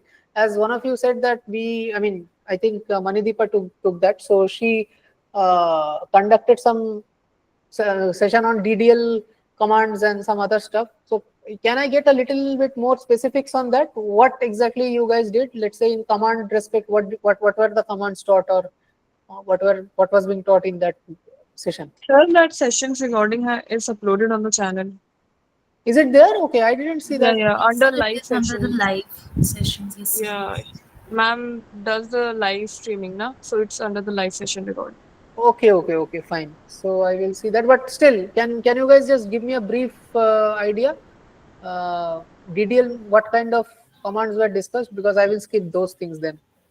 So we had done, till order by Sir, clause, it was but more of basic, sir. So we did select name from players, where name like, and select name from player except, and in aggregate we did select max. That's it. So let me ask this question. Selecting is coming much later. Have you guys created tables? Yes, sir. Have you guys added constraints like foreign key constraints and all those things? no, sir. No, sir. No, sir. Foreign key is left. You guys have not added foreign key constraints, or let's say primary key constraint, not null constraint, altering. Keys. Alter table was not used, sir. So create, insert, like, and fine. order by a little bit she did. Basic was. Got it. Fine. So I will not disturb more. So yeah, I would seriously request all of you guys to see the SQL session after this. On YouTube. So anyways, so let us dive into SQL now at first. So the first thing that we will discuss is, but it will be helpful for me because those basic select operations and all those things I will not discuss in the SQL part, because those things I think Manideepa did. So I would rather focus on this initial DDL part and then go into a little bit of having and group by, all those things. Anyways, so the first thing that we will discuss is DDL and DML. What is DDL and what is DML? DDL are the data definition language. So what does that mean? That means when we write SQL code, there are two aspects of it. First is we will set the scheme of the table, like we discussed in the slide. There are two parts. First is the scheme and the second is the instance.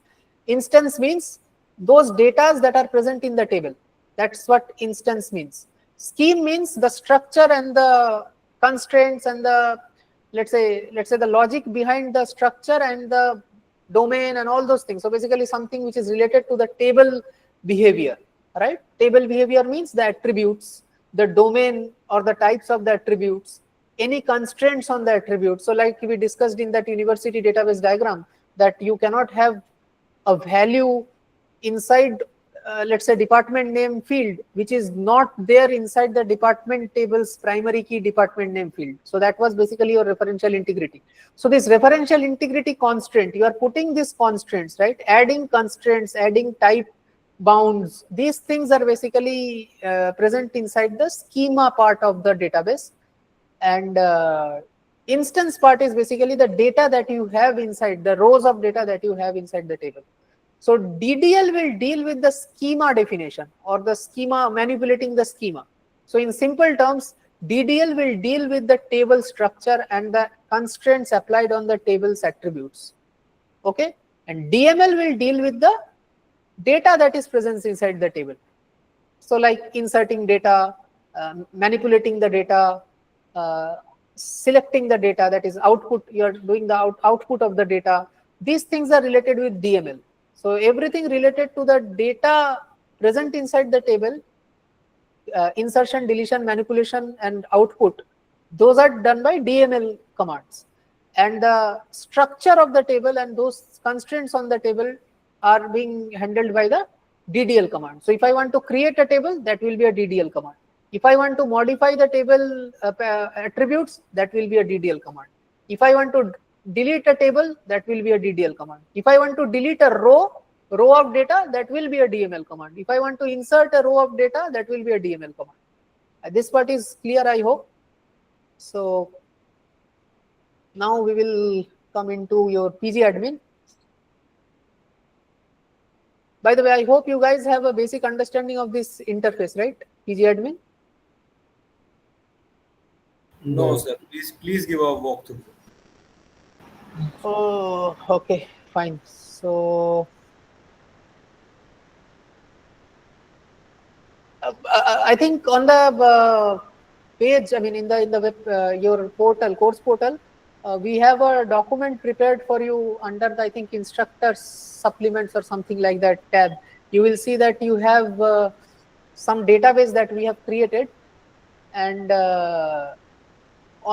basically you can install the process to install the PG admin interface, and all those things are given.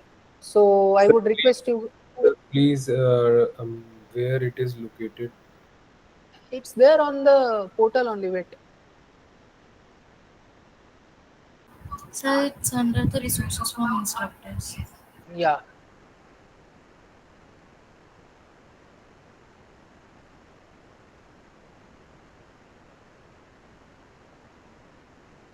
Yeah.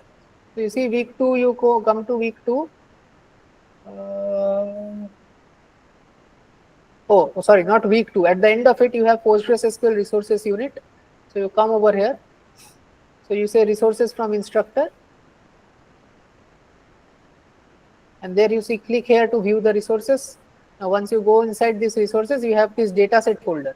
Now this dataset folder actually stores all your databases, right? You have 3 or 4 databases, I think. This university database, university is that database, right? Whose diagram we saw. LIS database, FLIS database, and eShop1 database. So these are basically 4 databases that we have. And what do we mean by database? So you have this university dot, this is the schema diagram, which is already given in the slide, the one that we explained, the arrows one. And this university.tar is basically your database. So this is what we have to download. And this tar file you will download, and you can basically import it into your PG admin. And the way to do that, how to download this and how to import this into your PG admin, is discussed over here. Loading data from tar files.pdf. So read this thing, read the instructions and all the things that are given over here. Install the datasets. Where we can download PG admin? All those things are given in these instructions, right? You can just check these things. Okay. Check these instructions and you will understand how to install PG admin, how to load the tar files. All those things are given. So as of now, I'm not going into a walkthrough of PG admin. I mean, it is there on the pages. You have to go and do that on your own.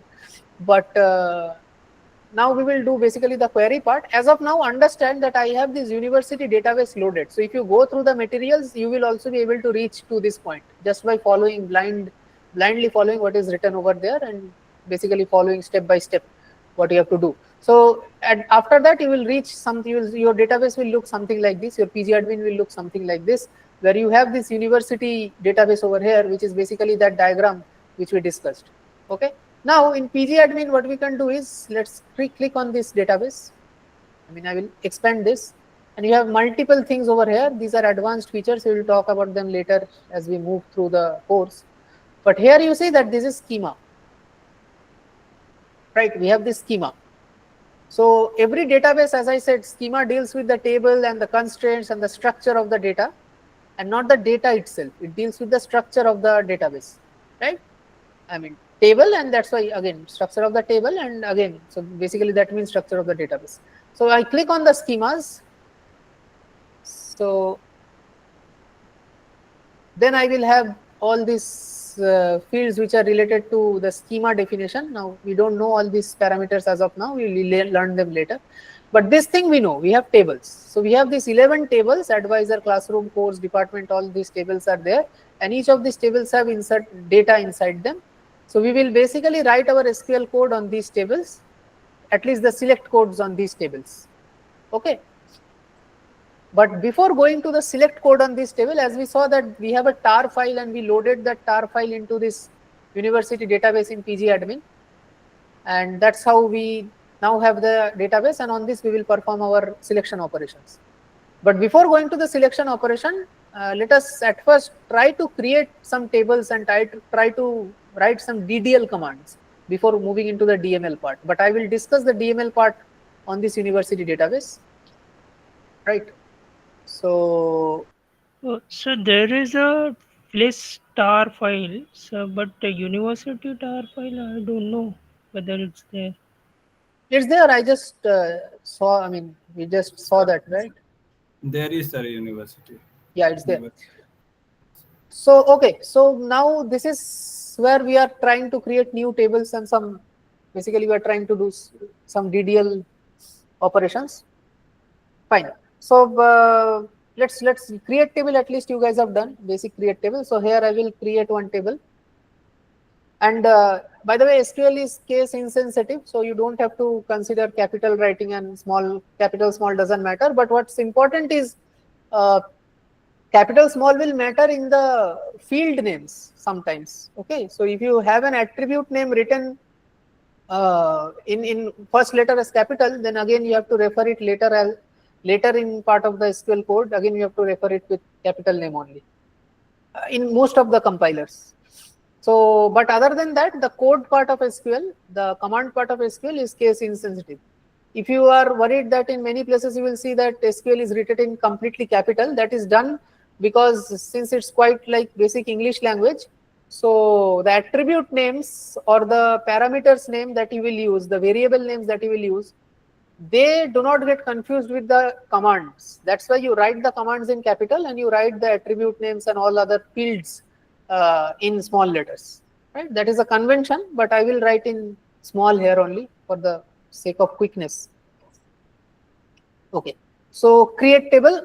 By the way, one important point again I will mention over here. You put two dash to write comment in SQL. Okay, so the comment is all DDL commands will have the word table and the name of the table. So, and DML commands will have only the name of table. So this word table will not be there. Okay. This word table will not be there in any DML command. Only in DDL command we will explicitly mention the word table, right? So we will see that create is a DDL command, and then we will mention create. Let's say I want to create an employee table, so I cannot write create employee. I will have to write create table employee. But if I work on any DML command on table, on employee table, let's say select, do we write select table employee? We do not do that, right? So we will only write select employee, select whatever, I mean select EID from employee, something like this. So we do not write the table word explicitly in any DML command, but in DDL command, all the DDL command, you will write create table and then the name. Okay, so create table employee, and basically now we will put the field. So let's say I have ename or name. Let's say ename varchar something, let's say 10, comma, right? Then another field, let's say eid, which is integer, comma, then let's say salary, which is again integer, comma, and what else can I have? We have to go we have to check referential integrity, right? So we will do an interesting example of referential integrity. Let's go to this part here. Can I have? Let me ask you guys a question. Is anyone here? By the way, let me see. Yes, sir. Okay, so let me ask you guys a question. So can I have referential integrity or foreign key on one table? So basically, I have only one table. I do not have two tables, and I want a foreign key. No, sir. No, sir. Yes, teacher. No, sir. No, right? So why can't one column refer to another column? Exactly. Very good. Good observation. Yeah, we can have foreign key on one table. What is the idea of foreign key? A foreign key is basically an attribute. Foreign key is nothing but an attribute, right? So foreign key, I have a table and I have, let's say, multiple columns, and let's say this one is my foreign key and this is my primary key. Now this attribute. Now, okay, forget about this foreign key. Let's say this is some random attribute named C. Okay.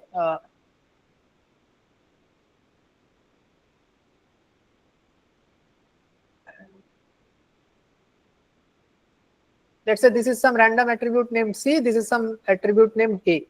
A has an underline at the bottom. That means A is a primary key. Now in this table, I have this C field such that, okay, forget about such that. So what is a foreign key? A foreign key is basically, it will refer to a primary key. And not only primary key, let me actually correct the definition a little bit. A foreign key can refer to any unique attribute. Unique means basically which have every value as unique value. Now primary key is definition. By definition, we know that's what primary key is, or any key is basically. Yes. So that's but if I have another attribute over here B, and I explicitly define this attribute to be unique. Now what do we mean by this unique? We will see that in the code. Unique is nothing but a constraint. I will discuss that in this SQL. Now only we will discuss. So somehow if I make this B attribute unique, then also I can have a foreign key on B attribute. I do not always have to have a foreign key referencing a primary key. 99% of the time it is a primary key, and that's why in most of the tables you saw primary key. But frankly speaking, that if you even make an attribute unique, then also you can refer to it as a foreign key. Okay, just as of now, if you get confused by this, do not need to remember this. As of now, just think that you can always have foreign key on primary key, right? But this is the internal. I mean, this is how it is. You can define a non-primary key field as unique and then can have a foreign key on that field. Now, what is this unique? What do we mean by define as unique? We will see that. Okay, coming back to our previous discussion, that when can we have this same table to foreign key? So C is a field. Now, what is the definition of foreign key? Foreign key says that foreign key is basically an attribute, and all the values under that attribute should be compulsorily from the primary key values. I mean, whatever value is there inside the primary key field, I should have only those values compulsorily inside the attribute which is being set as the foreign key. That's it, right? Is there anything in the definition which is saying that this should happen between table? Did I utter the word table inside this definition? No, right? I said that foreign key is an attribute which references to a primary key, and the more correct definition is which references to a unique constraint field. Now primary key by definition is a unique constraint field. So anyways, so as of now think that a foreign key is a field which references to a primary key, and the values inside the foreign key attribute should always be compulsorily be the values which are there inside the primary key field. That's what it is saying. There is no mentioning of table from one table to another table. That's what we have seen in the diagram, but in the definition it is not there. This is the reason one column can actually point to the primary key like this. Within one table only, we can have both foreign key and primary key. Can anyone give me a good example of it? One hint is I took the classes, I took the table as employee table. So now can Yeah, you sir. guys... Yes, sir. Employee table. Let's say A is the employee ID and C is the manager of that employee. Exactly. So let's say A is employee ID in this table only. Thank you for that input. So if I have these two attributes, let's change the name. Let's say this is your EID.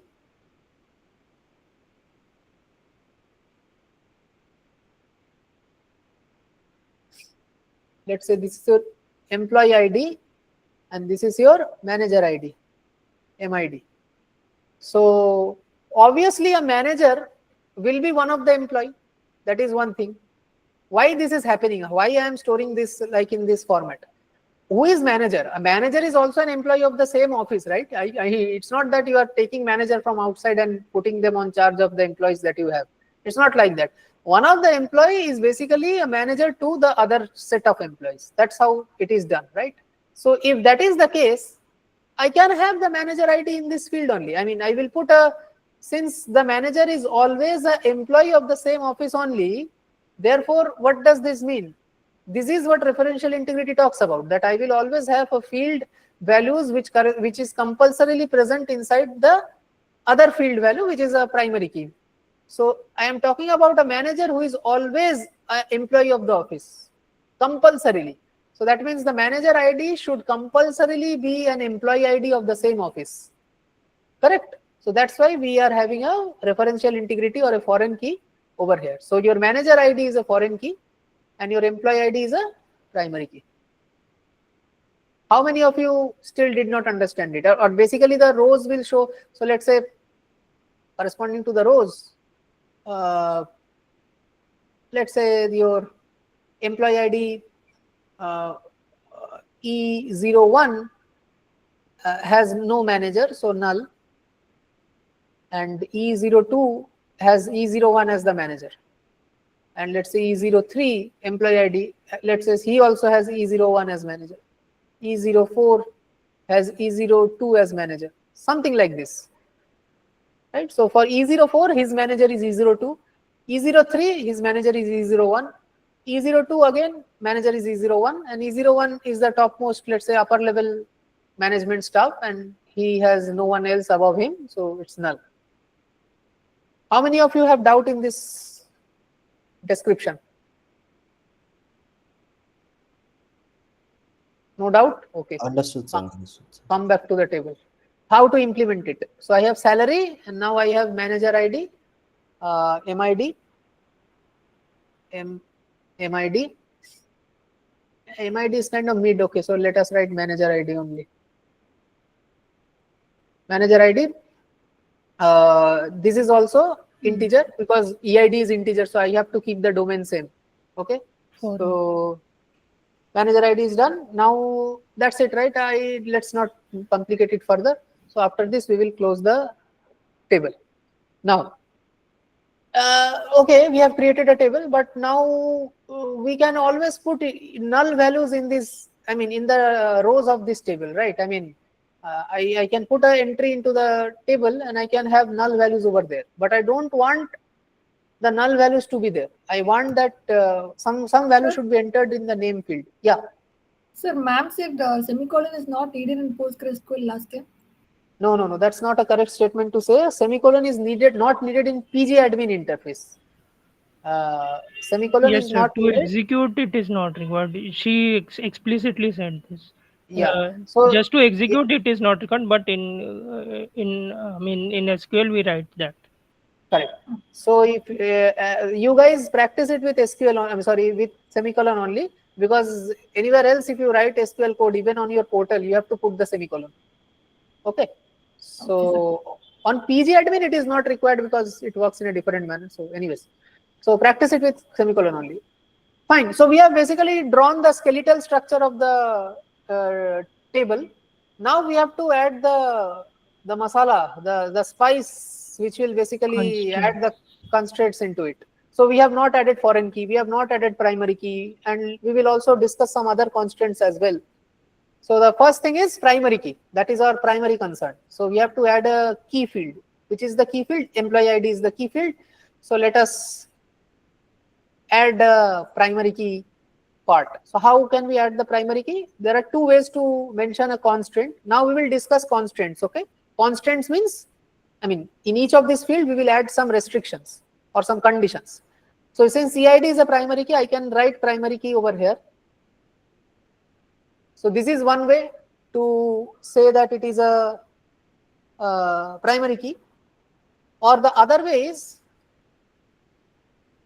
now I personally prefer this second one, because once I create the structure of the table, after that I will put all the constants.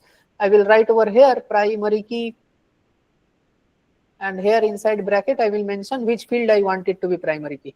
So if I want a composite primary key, so I can add name EID, right?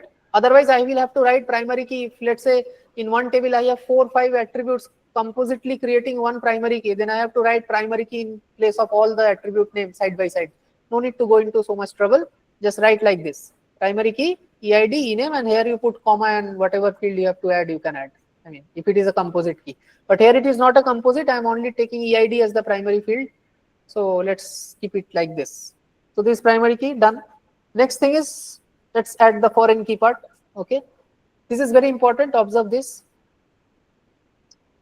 How will we write the foreign key? The foreign key we have to write is, first thing is, it is a constraint, right? I am telling this again and again. I will now, after I came to this line number 7, everything we discuss is a constraint. So since I am adding a constraint, the first word would be constraint. Then you have to name, I mean, this is a constraint that you are adding, and that's why you have to give a name to the constraint. So since it is a foreign key constraint, I would write any name that I want.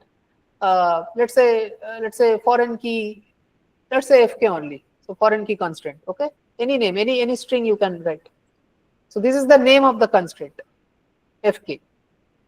And then I will write the foreign key. So what is the syntax for that? First we will mention foreign key.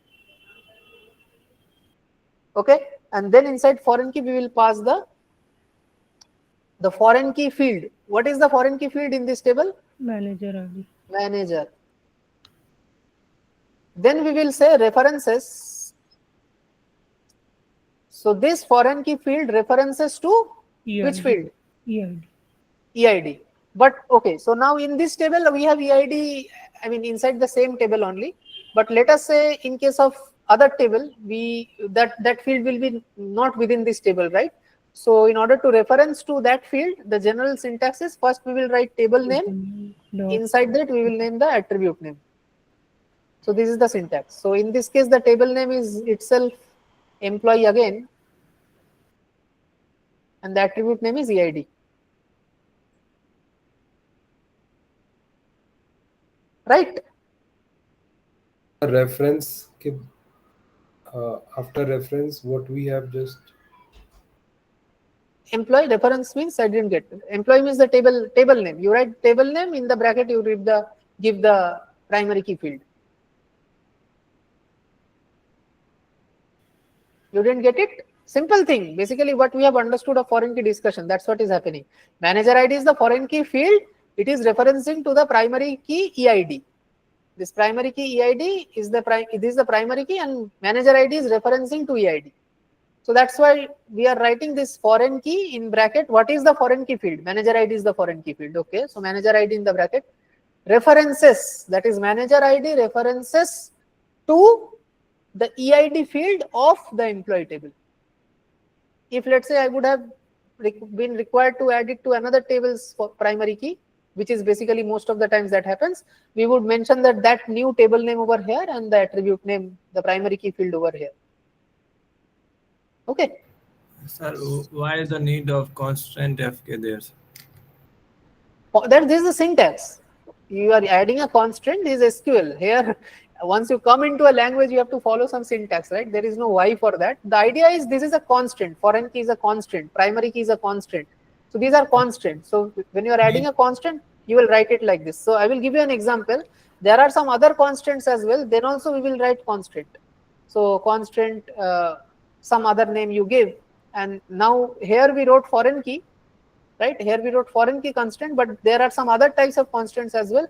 In those cases, we will write constant, write the some name of that constant, and then we will write some other field. Let's say unique, right? Something like this. So that would be a different thing. Sir, what would be the name of the constant we used, sir? There is no name. Fk is the name, right? Fk is the name of the constant that we wrote. Sir, what is the use of that name, sir? After We'll use it in SQL queries. That we will understand later. If you see that, as of now, understand that this is just a name you have to give as a part of the syntax. But later, when you actually work with database administration, you will have to see what are the constraints given on a table. So you just check the table, query the table metadata. I mean, those things we have not discussed. You will understand those later. You check the metadata, you will see all the constraints available on the table, and there you will see Fk is the name given, and then you will understand that this is that. So, anyway, so we.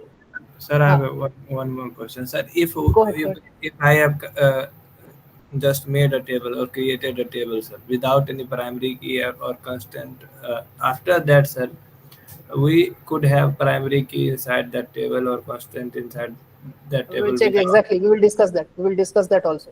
Okay, we will discuss that. Those are DDL commands. Everything is DDL. So let's we will go check that.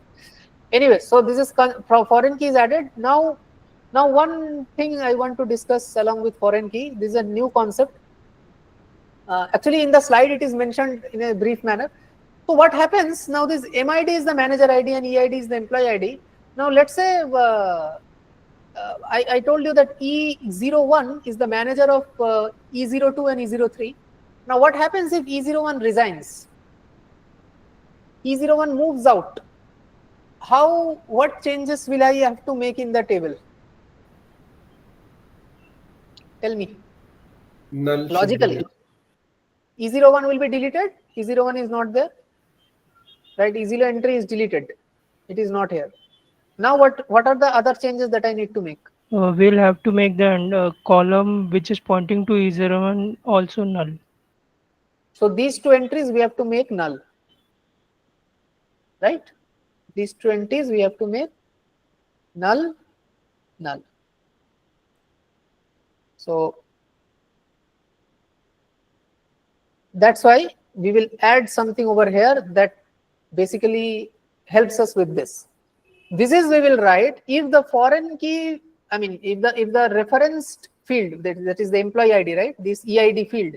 So in our example E01, if the EID fields any data member is removed, so in that case my corresponding foreign key field should be made null. So in order to do that, I will write on delete on the event of deletion of the EID field, one of the rows of EID field. So therefore we write on delete set null,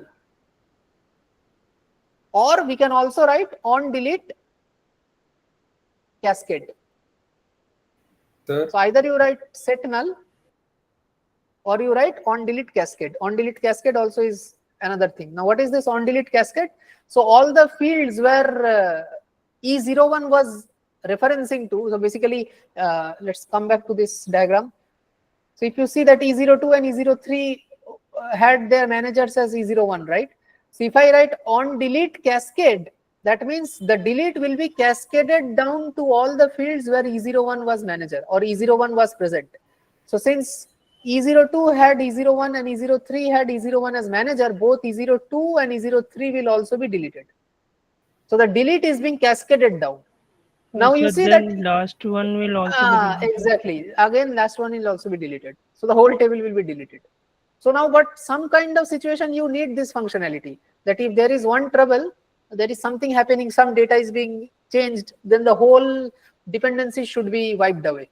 So if you need that kind of functionality somewhere, sorry, the whole table will be deleted.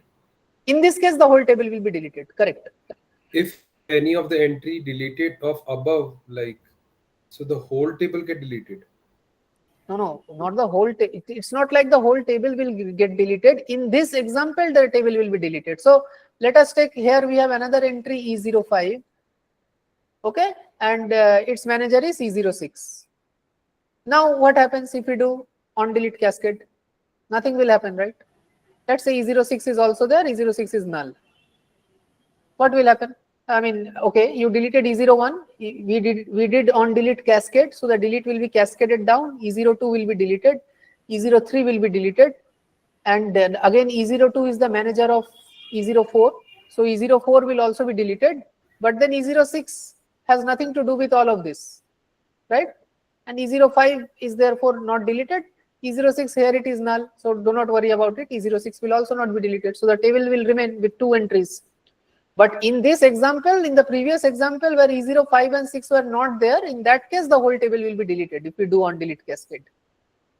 Cascade means the table row.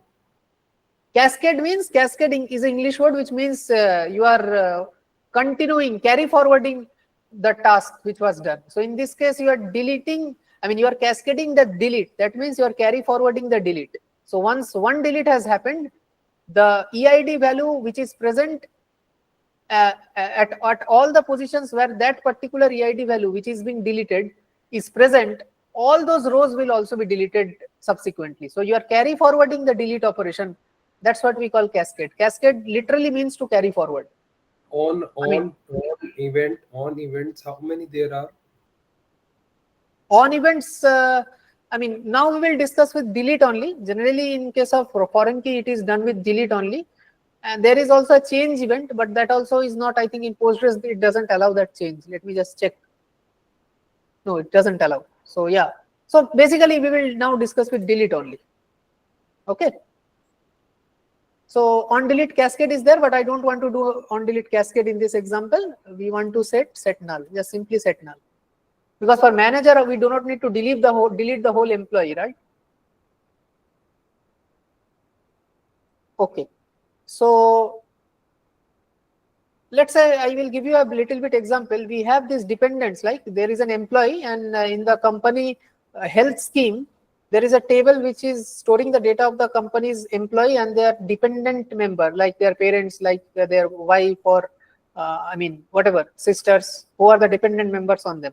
Now in that, if all the data of the employee as well as the dependents are there.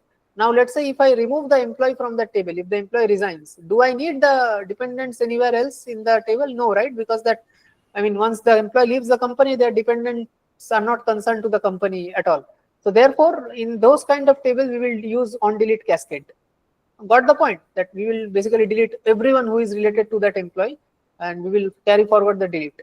But in this example, since there is an independent existence of the other employees who might not have a manager, we will do on delete set null. Anyways, so this is done. I will do a little fast now. Now we will see two other constants as well. Primary key is done, foreign key is done, and another constant is not null. So I don't want the ename to be, let's say I don't want it to be null. I mean, you should at least put a name of an employee, right? So you have a not null constants,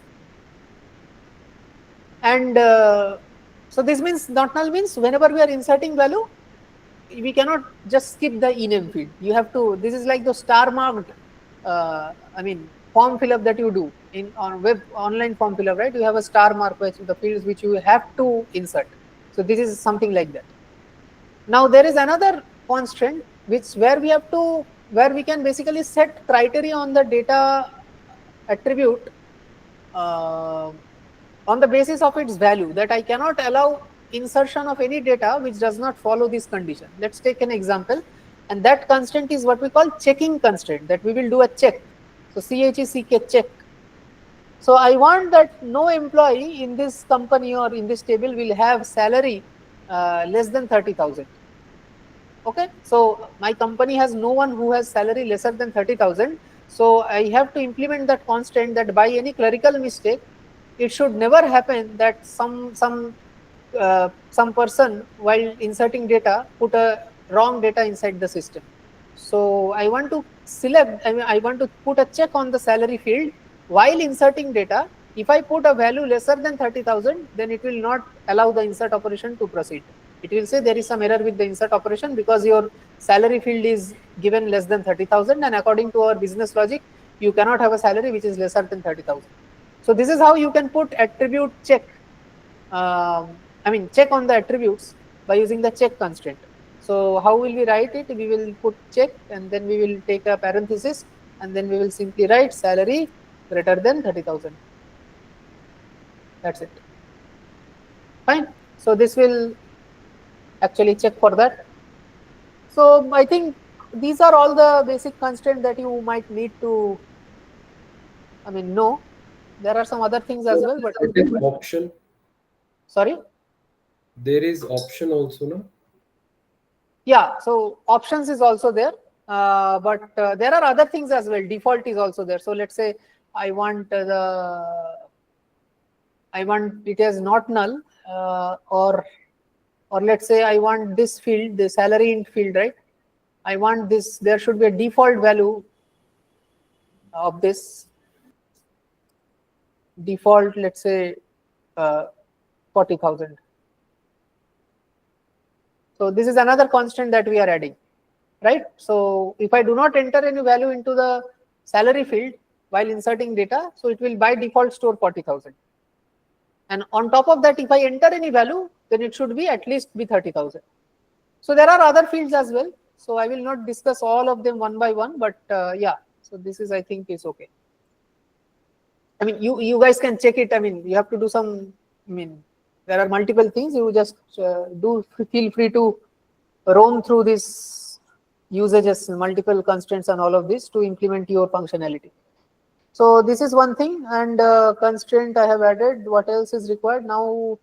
Yes, one of you asked that if I want to add a primary key later or a foreign key constraint later, and initially I have not made. I have not written these lines, right? So let's say the primary key is there. I will discuss it with the, let's say, foreign key. So how will we add a constraint later? Alter. So this is again a DDL command, and what we will do is we will alter. So we will, alter the table. So what is alter command? Alter command is a command. It is also a DDL command like create. Now once the table is created, now you want to change the table. Like you forgot to put the foreign key constraint, now you want to put the foreign key constraint. So later on, if you want to change the structure of the table or anything related to the table, then you have to use the alter command. So you write alter. Okay, and what was the rule of DDL? The table word will be mentioned explicitly. Alter table, then you write employee. Right, alter table employee. And now what do you want to do? You want to add a constraint, add a foreign key constraint, right? So since you want to add a constraint, you want to insert a new constraint, the next command that we will use is add. Okay, or corresponding to this add, we also have the opposite, which is drop. So either you want to add something or you want to drop something. Now I want to add a constraint, so I will write add. What do I want to add? I can add multiple things in a table. Now at this point, assume that the table is created. That's why we are using alter. And now I want to modify the table. That's why we use alter table employee. Now you can either add something. Modification means what? Either you can add something or you can delete something. But you cannot write delete. Okay. So when I wrote add is the opposite of add, but delete is something else. Delete will be a DML command. Now we are not working with DML. We are working with DDL. We are working with table structure. So delete means you delete the row of the table. If you write delete over here, it will not work. So you have to particularly write drop. So add and drop. So either you will add something or drop something in the table. Now what is that something? That something is that we will mention next. Either it can be a constraint. So let's say constraint. Or it can be a column. So I want to add a new column in the table, a new attribute. So that also we can do. So we can write a column, right? So this we can do, or we can, yeah, basically these two only, column or constraint. And other than this, we have functions and all, but we will discuss those things later. So now here we are trying to add the foreign key constraint. So constraint, and we are not dropping it, adding it. So add constraint. Now the syntax is similar, FK or whatever name you want to give.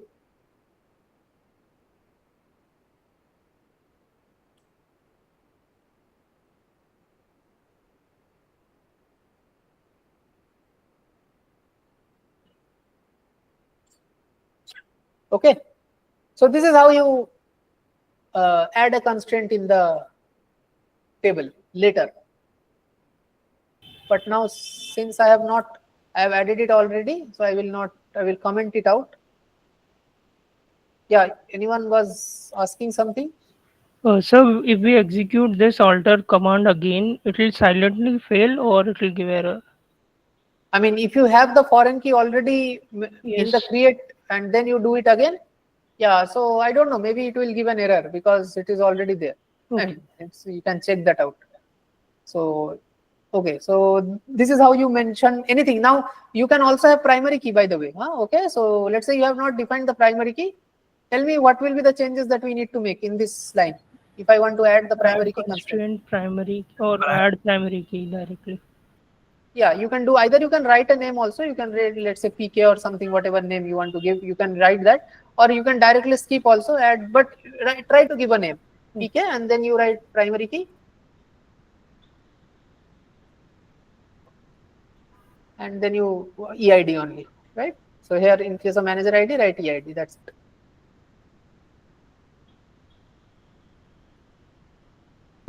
For changing the FK constraint, so like we can change the foreign key to somebody else. Like we can change the foreign key. I didn't get it. What? Changing the K was same reference. Then we can just change the foreign key name of FK. if you want to change the reference attribute, you mean? Yes, a foreign key of manager ID instead of we would like to alter manager ID to some other ID. You can do that. So in fact, then let us say, I created a foreign key like this in the table. Okay, manager ID on employee ID.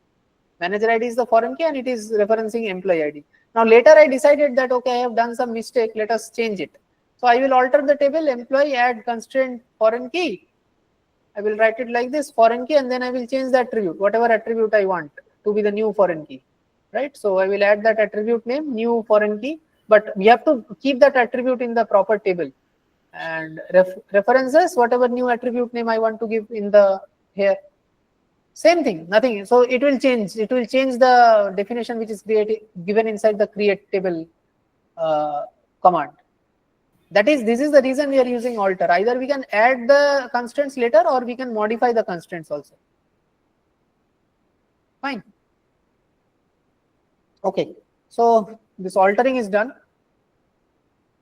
Now we have not inserted any data, so quickly just insert some. Insert is what? Now this is DML, right? This is DML because we are dealing with data. So till alter was DDL. Now we are going for insert and insert into, right? Table, should we write the table word? No, only the table name, employee. We will mention the fields. What are the fields? Anyway, I will just put all the data, so no need to mention the field again. So okay, what I did was basically in the syntax you might have seen that all the field names were given. So that you have to give the field name when you are basically trying to skip. So all the field name that you write over here. So let's say I do not want to give the salary. If I write ename EID, I will write, and in the values, I will only give the values corresponding to your EID, ename and EID. Right, so then I have to mention it explicitly on which values I am providing. But if I am entering all the values, then you do not have to write this. So all the values means all the value for all the data attribute names. So let's say values.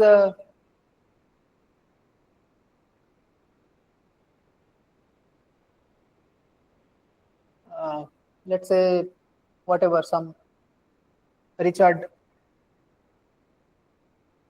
is the name, EID is integer, let's say 10. Okay, 18, let's say 18, and then let's say 45,000 salary, and let's say this is the first person, so there is null, no manager is there. Then let's say I want to enter another value.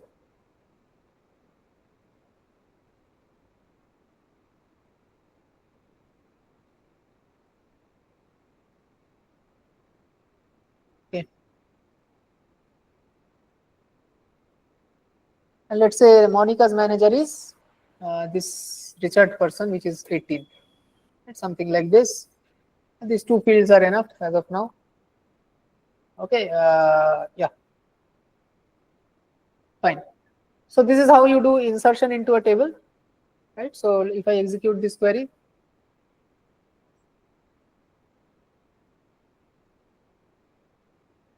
where is that prompt? So you have to select that query and then execute it. No, I'm executing the whole thing from Oh, create table only. But where is that prompt? Oh, I'm not written anything, right? Correct. Sorry. Anyway, so this is the insertion is done. Now, if I just write select star from employee,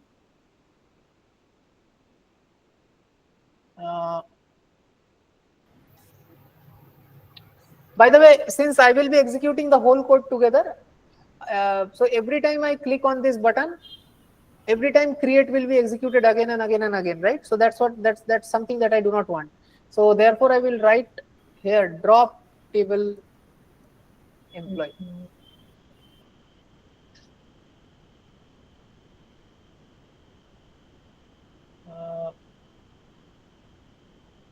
Where is that output field? I'm not getting that.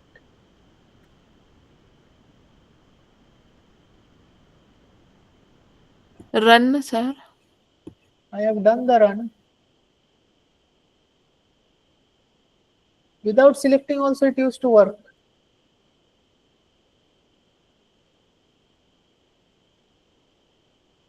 Just a second now. Oh, where is the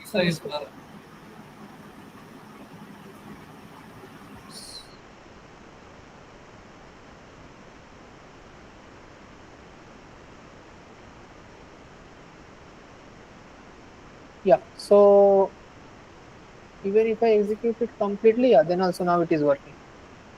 Fine. So just a second. What is that? This is something, the table that I created. No, Okay, sir, wait. I think a different thing is coming, sir.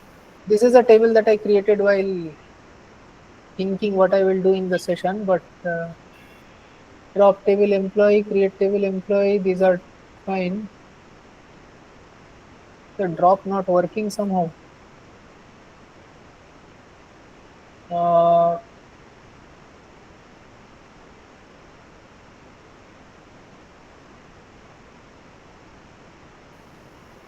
okay.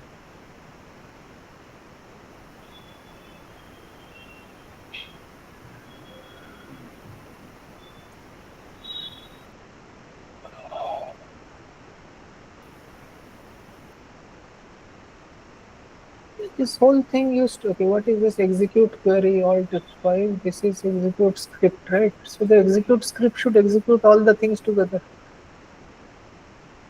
Why is this not? Sir, Anyways. if the table does not exist, then it will give problem. Sir, first you have to. Oh, first time, that is once we have done the create, right? Correct. Yeah. Yeah. Fine. Now this is okay. So yeah, so we have Richard and Monica, two values. One is null, another is 18. We have created the table like this, and now let's uncomment this drop.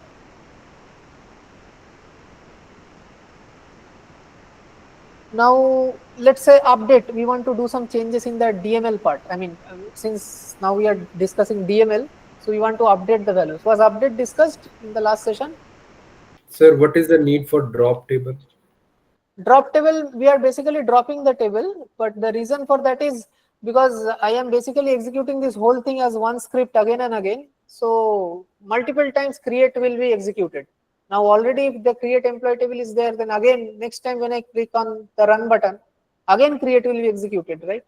So either you can select a query like this, you can select a query and execute that one specific, right? If I click now, only that particular query will be executed, like execute query here. But if I click on this button without selecting anything, pgadmin will execute all the thing which is there. So now if I every time, I mean, if this drop was not there, then every time we will have this create I mean, even when I make some changes over here in the next code, every time this create table will come. Now, already an employee table has already been created. So if I want to recreate it, before that I will drop it and then recreate everything. Any So that's statement can be dropped. Schema related DDL. So drop is also a DDL command. So any table can be dropped, any database can be dropped, constraints can be dropped. Like when I discussed over here, add, or I wrote over here add/drop, right? So either you can add something or you can drop something, not delete. Delete is something else. Delete is, we do delete in case of DML. That is in case of working with rows, not in case of working with tables. Okay, so drop is the one which is used with tables. So anything can be dropped means, yeah, tables can be anything which is DDL type. So that is tables, that is database, that are constraints. But a data, I mean, a row cannot be dropped. A row is deleted. We will see that now. Okay. So anyways, so what I was asking is, was that update? No, sir. No, sir. Not discussed. So we can Sir, it means sorry? sir, it means the drop table will wipe out whole table. Yeah, drop will wipe out the whole table. So update, although we will do update query in the next week, but briefly I will just give one example of update since we are in DML. So if I want to update a particular element or the row of a basically this working with rows of data. we can put multiple values in the insert as well, like putting separated by comma, or any limit is this, like insert into employee values. There we have entered two values now. Correct. Yeah, we can do that. We can do any limit is there. Any number, 2, 3, 4, 5, whatever, how many you want, you can do that. Okay. Update employee. Now we will use a new word, that is, how do we want to update a particular data, I mean row? We will update it by setting some changes, right? So we will write update employee set any field, right? We want to set with what do we want to change? So for example, let's say, sorry? Salary. Okay, so set salary equal to, let's say, 1 lakh. Now, for which row I am trying to do that? So I have to mention that, right? I want to set salary of an employee as 1 lakh, but for which employee? So for that, we will say where EID, or let's say ename, anyone. I mean, depends upon you. How do you want to program it? Ename is equal to, let's say, what was the name? Richard and Monica, right? So let's say Richard. Oh, sir, you have somehow been, yes. Richard. Right? So where ename is equal to Richard. So if I do this, right? So then if I again write a select statement, select star for employee.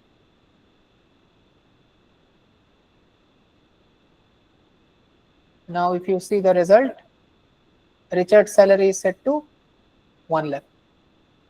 So this is an update, basic update statement. Now let us go to what else? Alter, different kind of alter, what I plan to discuss. So let's say you want to add a column, right? I am again coming back to the alter. I mean the DTL part. Okay, so let's say I want to add a column over here. So alter table, employee, add, not constraint, but a column. Now, how can we add a column? First, we will write the column name. So what can be a possible column name? Age. Let's say location. Age anyway. Location. Chalo, age. Age is a column name. I want to add, and then I have to mention the type of the. I mean, what data type I want the column name to be. So let's say age is integer, correct? And I also wanted to show the default use, but let's say age by default, I mean, we are not going for child labor, so it should be by default 19. So something like this, fine. So by default, if no one enters any value into the age variable, sorry, age attribute, then my default age will be 19. Okay, alter table employee, add column age of integer type, and then the default value is 19. So this is one particular usage of DDL command. And yeah, so yeah, something like this. You can add constraints, add tables, drop constraint. Let's say again I want to drop a constraint, right? So alter table drop constraint. Let's say now which constraint do I want to drop? So F. foreign key, okay. So fk. I think even if I mention just alter drop, then also it will work hopefully. Yeah. So if I do it like this, Sir, query will give problems because we have not mentioned the last value in oh the. wait, not query, not alter table drop by table employee. Yeah, yeah. What were you saying? Sir, in the insert commands, we have not we have directly given values. We'll have to mention the columns which for which we are giving the values, because we are not giving all values, no. Correct. But will it give us error? So let us, before going to drop, let us see this. So will it give us error? Let us check No, that. no, sir. After adding that column. After adding only, I am adding it before, right? So here I am adding, and then I am employee these values I am giving. So let us check whether it will give error over here, or let us see this. See, it's not giving error. Why? Because it was the last column which we skipped. That's why. So default is given. Got it? Sir, I could understand default value will be given 19, but the thing is there is an order in which we are inserting the values. No, let's say if that column was in somewhere in middle. No, it will not be in middle. You are adding it. Achha, that is what you are asking. Yeah, so Yes. that is, you are correct. You are adding it at the last, so it will be considered at last only. Okay, sir. Okay, so these are the different kinds of. I think anything else did I miss? Yeah, most of the DDL commands we have discussed. So these are the DDL commands, and I think we will, in the slides, we will not discuss any more of DDL. So that's why it was important that how you can basically create these different constraints, right? Different things. So let's one more last exercise. Let's say this check is not there, and I want to add this check, right? Now, one of you or many one of you can tell me what to write to add this constraint. Alter table employee. Alter table employee. Add constraint. Add constraint. Check. Check. Salary greater than employee in the bracket salary greater than 30. You do not have to write employee because employee already you have mentioned. Okay, mentioned. The class, right? Yes. So yeah. Semicolon. Oh. This one should directly work. What am I missing? Alter table employee, add constraint, check.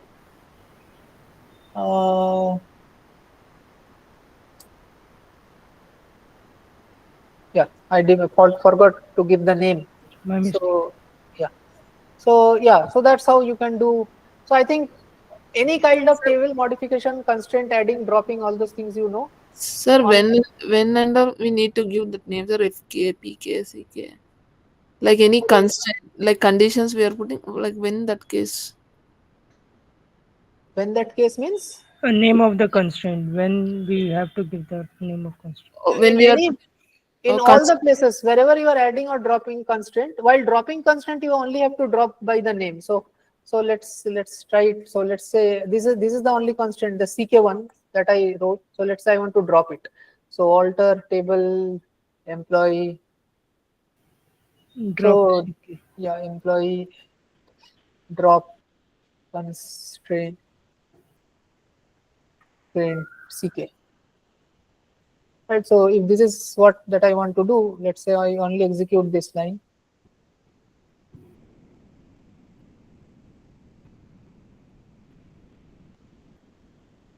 You see, query successfully ran. So that means your query returned successful result. So that means this is dropped. So here you are using this name. This is the reason while we are creating a constraint, we are giving it a name so that when we drop the constraint, we can use that name to drop it. Otherwise, if I wouldn't have that CK written over here, then how will I drop? I mean the check constraint, right? I need to have some reference to that constraint that I have added. So that's why we give name. Was that your doubt, or was it something else? Yes, sir, like that. When and where we can use like that, but I understood like how. Yeah. Fine. Sir, I So, have another question. go ahead. Sir, question is that when we alter table to add any constraint, whole table is column is altered or deleted or something else. Sir. Like when we alter a table salary after inserting some values to it, like less than 30,000, what will happen, sir? Whole column will be wiped out. After that, the constraint is added, or the So let's say values. that you already had a table in which you had salaries which were lesser than 30,000, and then you added a constraint which is now saying that you have to have salary greater than 30,000, right? Is it something like this? Is this what you are asking? Yes, sir.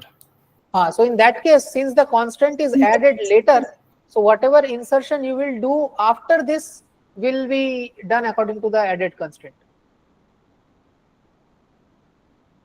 It means that the whole column will be considered, and the salary less than 30,000 will be wiped out. No. So let us do this. So let's say I had a salary less than, let's make it 3 lakhs and see what happens.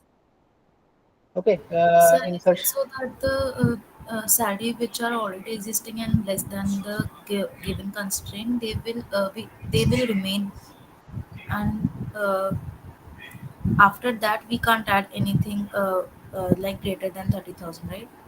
Yeah. I will also check that. Just 1 second. So let us do that. Alter table employee drop. These are. Let's comment all these confusions out. So this is control V. So before this we had these two salaries, 60 and 45,000, and after this we have these 3 lakhs new conditions in added now. Oh, sir, the Richard is having 4,50,000. Sir. Oh, anyways, that is also fine. So let us see what happens for Richard and what happens for Monica.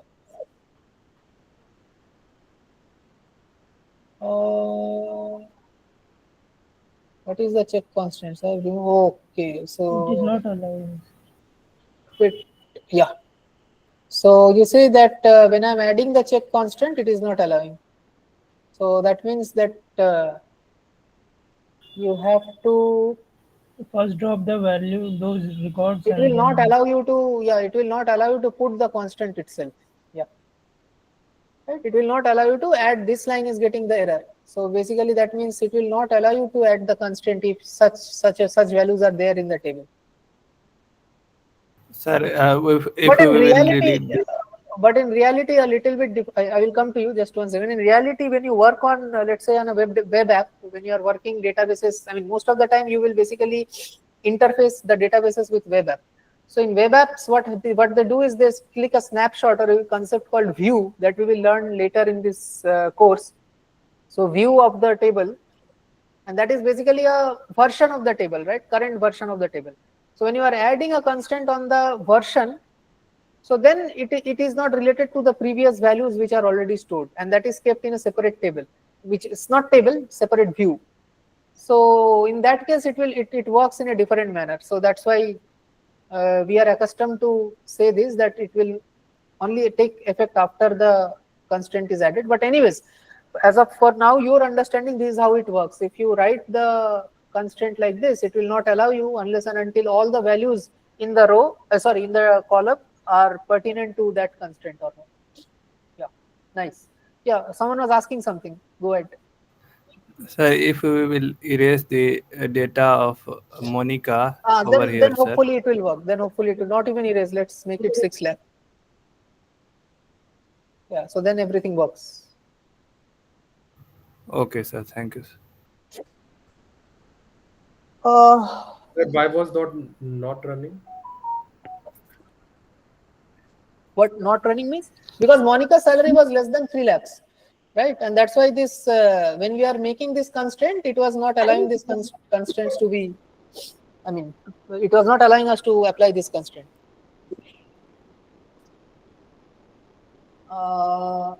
Let me just check. Is there anything else I wanted to discuss? One example, alter and alter, both alter. So the thing is, I wanted to discuss all the DDL commands, okay, because DDLs are not discussed that much in the course, but when you are actually working with your databases, first you need to know how to create all these constraints and all these fields so that you are able to make that diagram which we saw, the university database, right? In order to make that actual database, you have to know these constraints and how you can create the structure of the database. Once you know that, then select is something else. Selecting, there are multiple cases, and in the live sessions also, week 3 also we will do select, and in a much detailed way. So selecting is something, fetching of data. Now fetching of data, there are many examples, and in all the live sessions you will do select, select, select. Like in the first live session also you did select in week 6, in this week.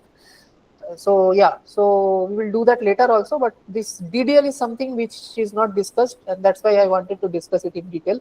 One last example, and that is we have done till now alter followed by add or drop, right? That was the basic syntax. Alter, table name, then I can alter the table either by dropping something or adding something. But what if I am not adding something or dropping something, but I am modifying something? I want to change something. So what to do in that case? So alter table employee. Now neither adding nor dropping. So basically what I want to do is, let's say I want to change the, what should I do? Change the salary. Let's say EID, salary is integer, it will always remain integer. Let's say I want to change the EID field from integer to varchar. Okay, but right? EID is primary key, na? EID is primary key. So we are not able to change, na? Data type I am changing, right? I am not changing the constraints or anything. I am not violating the constraints. I am saying that I will change the EID field from integer to varchar, to string. So Primary but key we are will changing the structure now. So will it be allowed to do? I don't feel that there is any problem with that, but let us see if the compiler allows this or not. So let's check that. So, but I don't feel, because I'm not violating anything with respect to the primary key constraints. I am only saying that that I want to change the type of the primary key field from integer to string. Let us see anyway. So basically, okay, so if you are getting confused in this, let us say I want to change the manager ID to, again the manager ID is in Sir, foreign key. in this case, EID is int, so we are converting into varchar. It makes sense. But the thing is, if it is varchar and then we are trying to make it int, will it allow? That is the question. Let us see. If it is allowing one side, it will allow both sides. So let us try with primary key. But even if it doesn't allow with primary key, with a normal attribute, it will allow, right? There is no trouble we with have it. not defined primary key as integer earlier. Not integer. We have defined primary key as the EID field, right? And now I'm above is written integer. Okay. Yeah, that I know. See, what I'm trying to do over here is, the question that has been given to you is, you have a attribute in your table and you want to change the data type of that attribute. That's it. Now in this example, there is only one attribute. I cannot change the salary to varchar. I cannot change the manager ID to varchar. So EID is something that I can change to varchar, and then manager ID will again, okay, if I change EID to varchar, then manager ID will also has to be changed to varchar. So let us do it this way. let us, if you are getting confused with all of these trouble, so let's make it EID varchar in that table itself with 5 value. Okay, and manager ID, let's say I kept it as int. Forget about constants of foreign key and all these things. Just simple example I'm trying to take. And yeah, manager ID is int. By some mistake, I have kept the manager ID as int. Now all I want to do is change the manager ID to varchar. So alter table employee. See, the main idea is not primary key allow, not allow. What I wanted to discuss over here is the basic DDL commands are alter table, table name followed by add or drop. And then you constant or column or something else, triggers or function, all those things are there. So now if I want to change, then what we will write? So we will write alter column. table employee, again alter. Alter column. Column. Do we need Then column name? Column, then the name of the field, Column. right? So now Yes, and the type followed by the type in bracket. Manager ID, right? And then manager ID, I want to make it into what? Var- Varchar. Yeah. But varchar. So should we provide it in the brackets? Yeah. Okay. But there is one little syntactical issue over here that we have to, since we are mentioning it over here, we have to add the word type. It is just syntax. There is no reason for it. Yes, we have to mention type.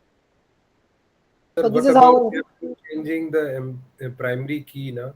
So that we will check.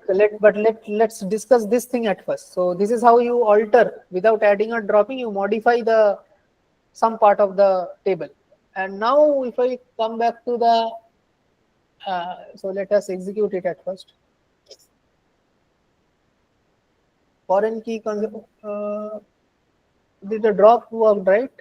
So the previous table had. Oh, sorry. I have selected it like this. Wait. So I put. Hold. Where is syntax error coming? Oh, this comma. See, alter table done. So this has worked. Now if I see the table definition, I will see the manager ID is also a varchar of 5. Right? So now if we go back to our previous doubt, let's change the primary key to now int. No, let it be there varchar. Varchar only, okay. Then and we are changing it to alter table as integer. I mean, we want to change the EID to integer. Yes. Then the foreign key will anyway not work, right? The foreign key, we are adding a foreign key of, so let's at first remove this foreign key constraint then. Foreign key has to be and primary key has to be the same. Yeah, you are referencing the primary key using a foreign key. How can it be different? Right? So basically the values present inside the primary key field will be copied into the foreign key field. Not all the values, I mean, whichever value is, I mean, according to the business logic. So like we did with the employee and manager, the employee IDs were corresponding to their manager will be copied. So if you are doing that, how can they will have different types? They are essentially the same value. So, okay, coming back to the question, we do not have this constraint over here. EID is primary key, okay. And now I want to change the primary key field from varchar to integer. So that's what we want to do, okay. Alter table, employee, alter column, EID, type int.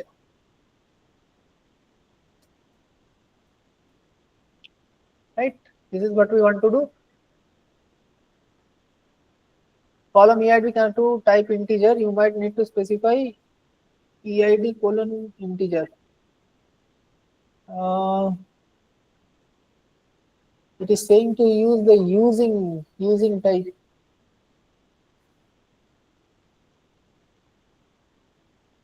Acha. So if you do it oppositely,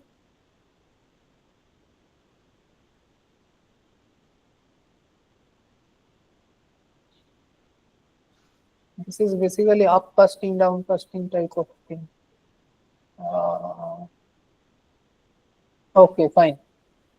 So say the primary key is not giving you any trouble. Even if it is primary key, you can change it. But if you are changing from varchar to integer, then you have to use the using clause. So this is just again a syntactical thing. So basically, let's say if you had a alphanumeric value already present inside that table, so in order to change that into int, you have to use the using clause. Now using clause, I also don't know, you can check the syntax online, that how the using clause is used, but it is not any error with respect to the primary key. Okay, so you can change the data type of a primary key, that is for sure, because if I keep it as int and change it to varchar, it is working, right?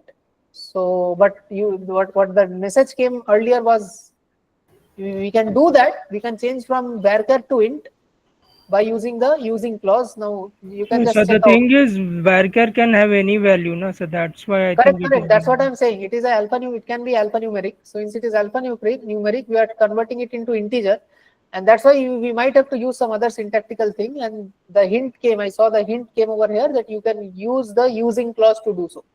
Now, what is using clause doing? I don't know. I don't know that clause. What that command does. So you can just for your enthusiasm, you can just check online what is using doing, and then you can write the statement. It will work, hopefully.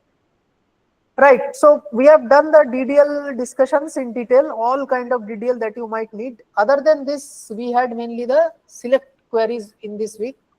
Now, select queries were discussed in the first session, as you guys said, some basic select queries. In the next session, again, we will discuss select queries. So there are some points which are missing, and that I will discuss in the next session regarding the selection queries, like the having part and the group by part, before moving into the next week's So tutorial. every time morning will be the class. Sorry? Morning will always be morning class. My session will be morning only on Saturday. Only Okay. on Saturday. Only on Saturday. There are 2 sessions. Thursday, I think, yeah, Manideepa will take, and Saturday ones will be mine. Is functions also be there for the further weeks? Functions also perform? Sorry, I didn't get what function means. Functionality of insert, delete, is these are the functions also be there? Functionality of insert insert we discussed. Delete I didn't discuss, right? Okay, delete anyway, it will come later. In the next week we will learn delete. So there we will understand. Update also we'll learn in the next week, but I just A proper told you. functionality, sir. I'm asking for a proper functionality, like creating a function and then using it afterward. So these will also come in the further weeks.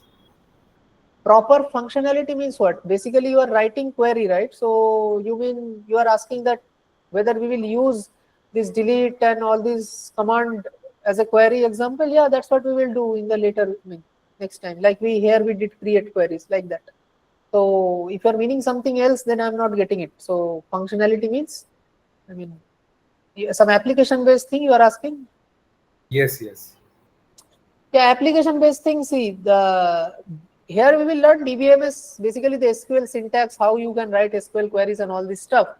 But when you are doing application development course, in that you will have to interface a DBMS to keep to maintain all the records in the backend, right? So there you will see the applications in a more, let's say, better way,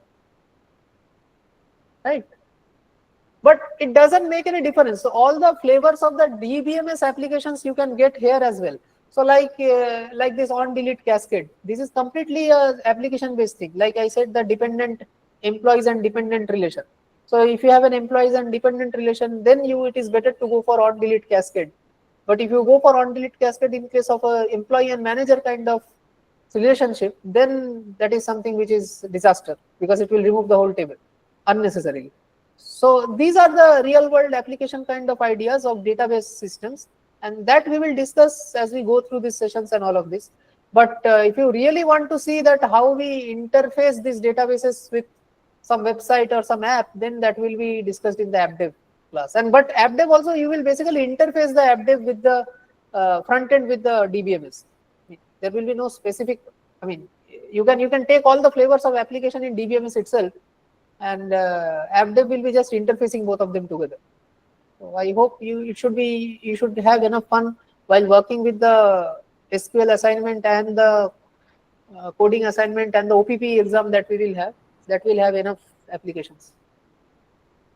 Okay, Sir, thank do you. you, sir, do you have any kind of documentation of all those things, like queries of week two? Like you have any kind of PDF containing all the queries used in week two? No PDF. I just saw that I wrote everything on live. So you guys can practice it from live session only. It is there. Yeah. Okay, sir.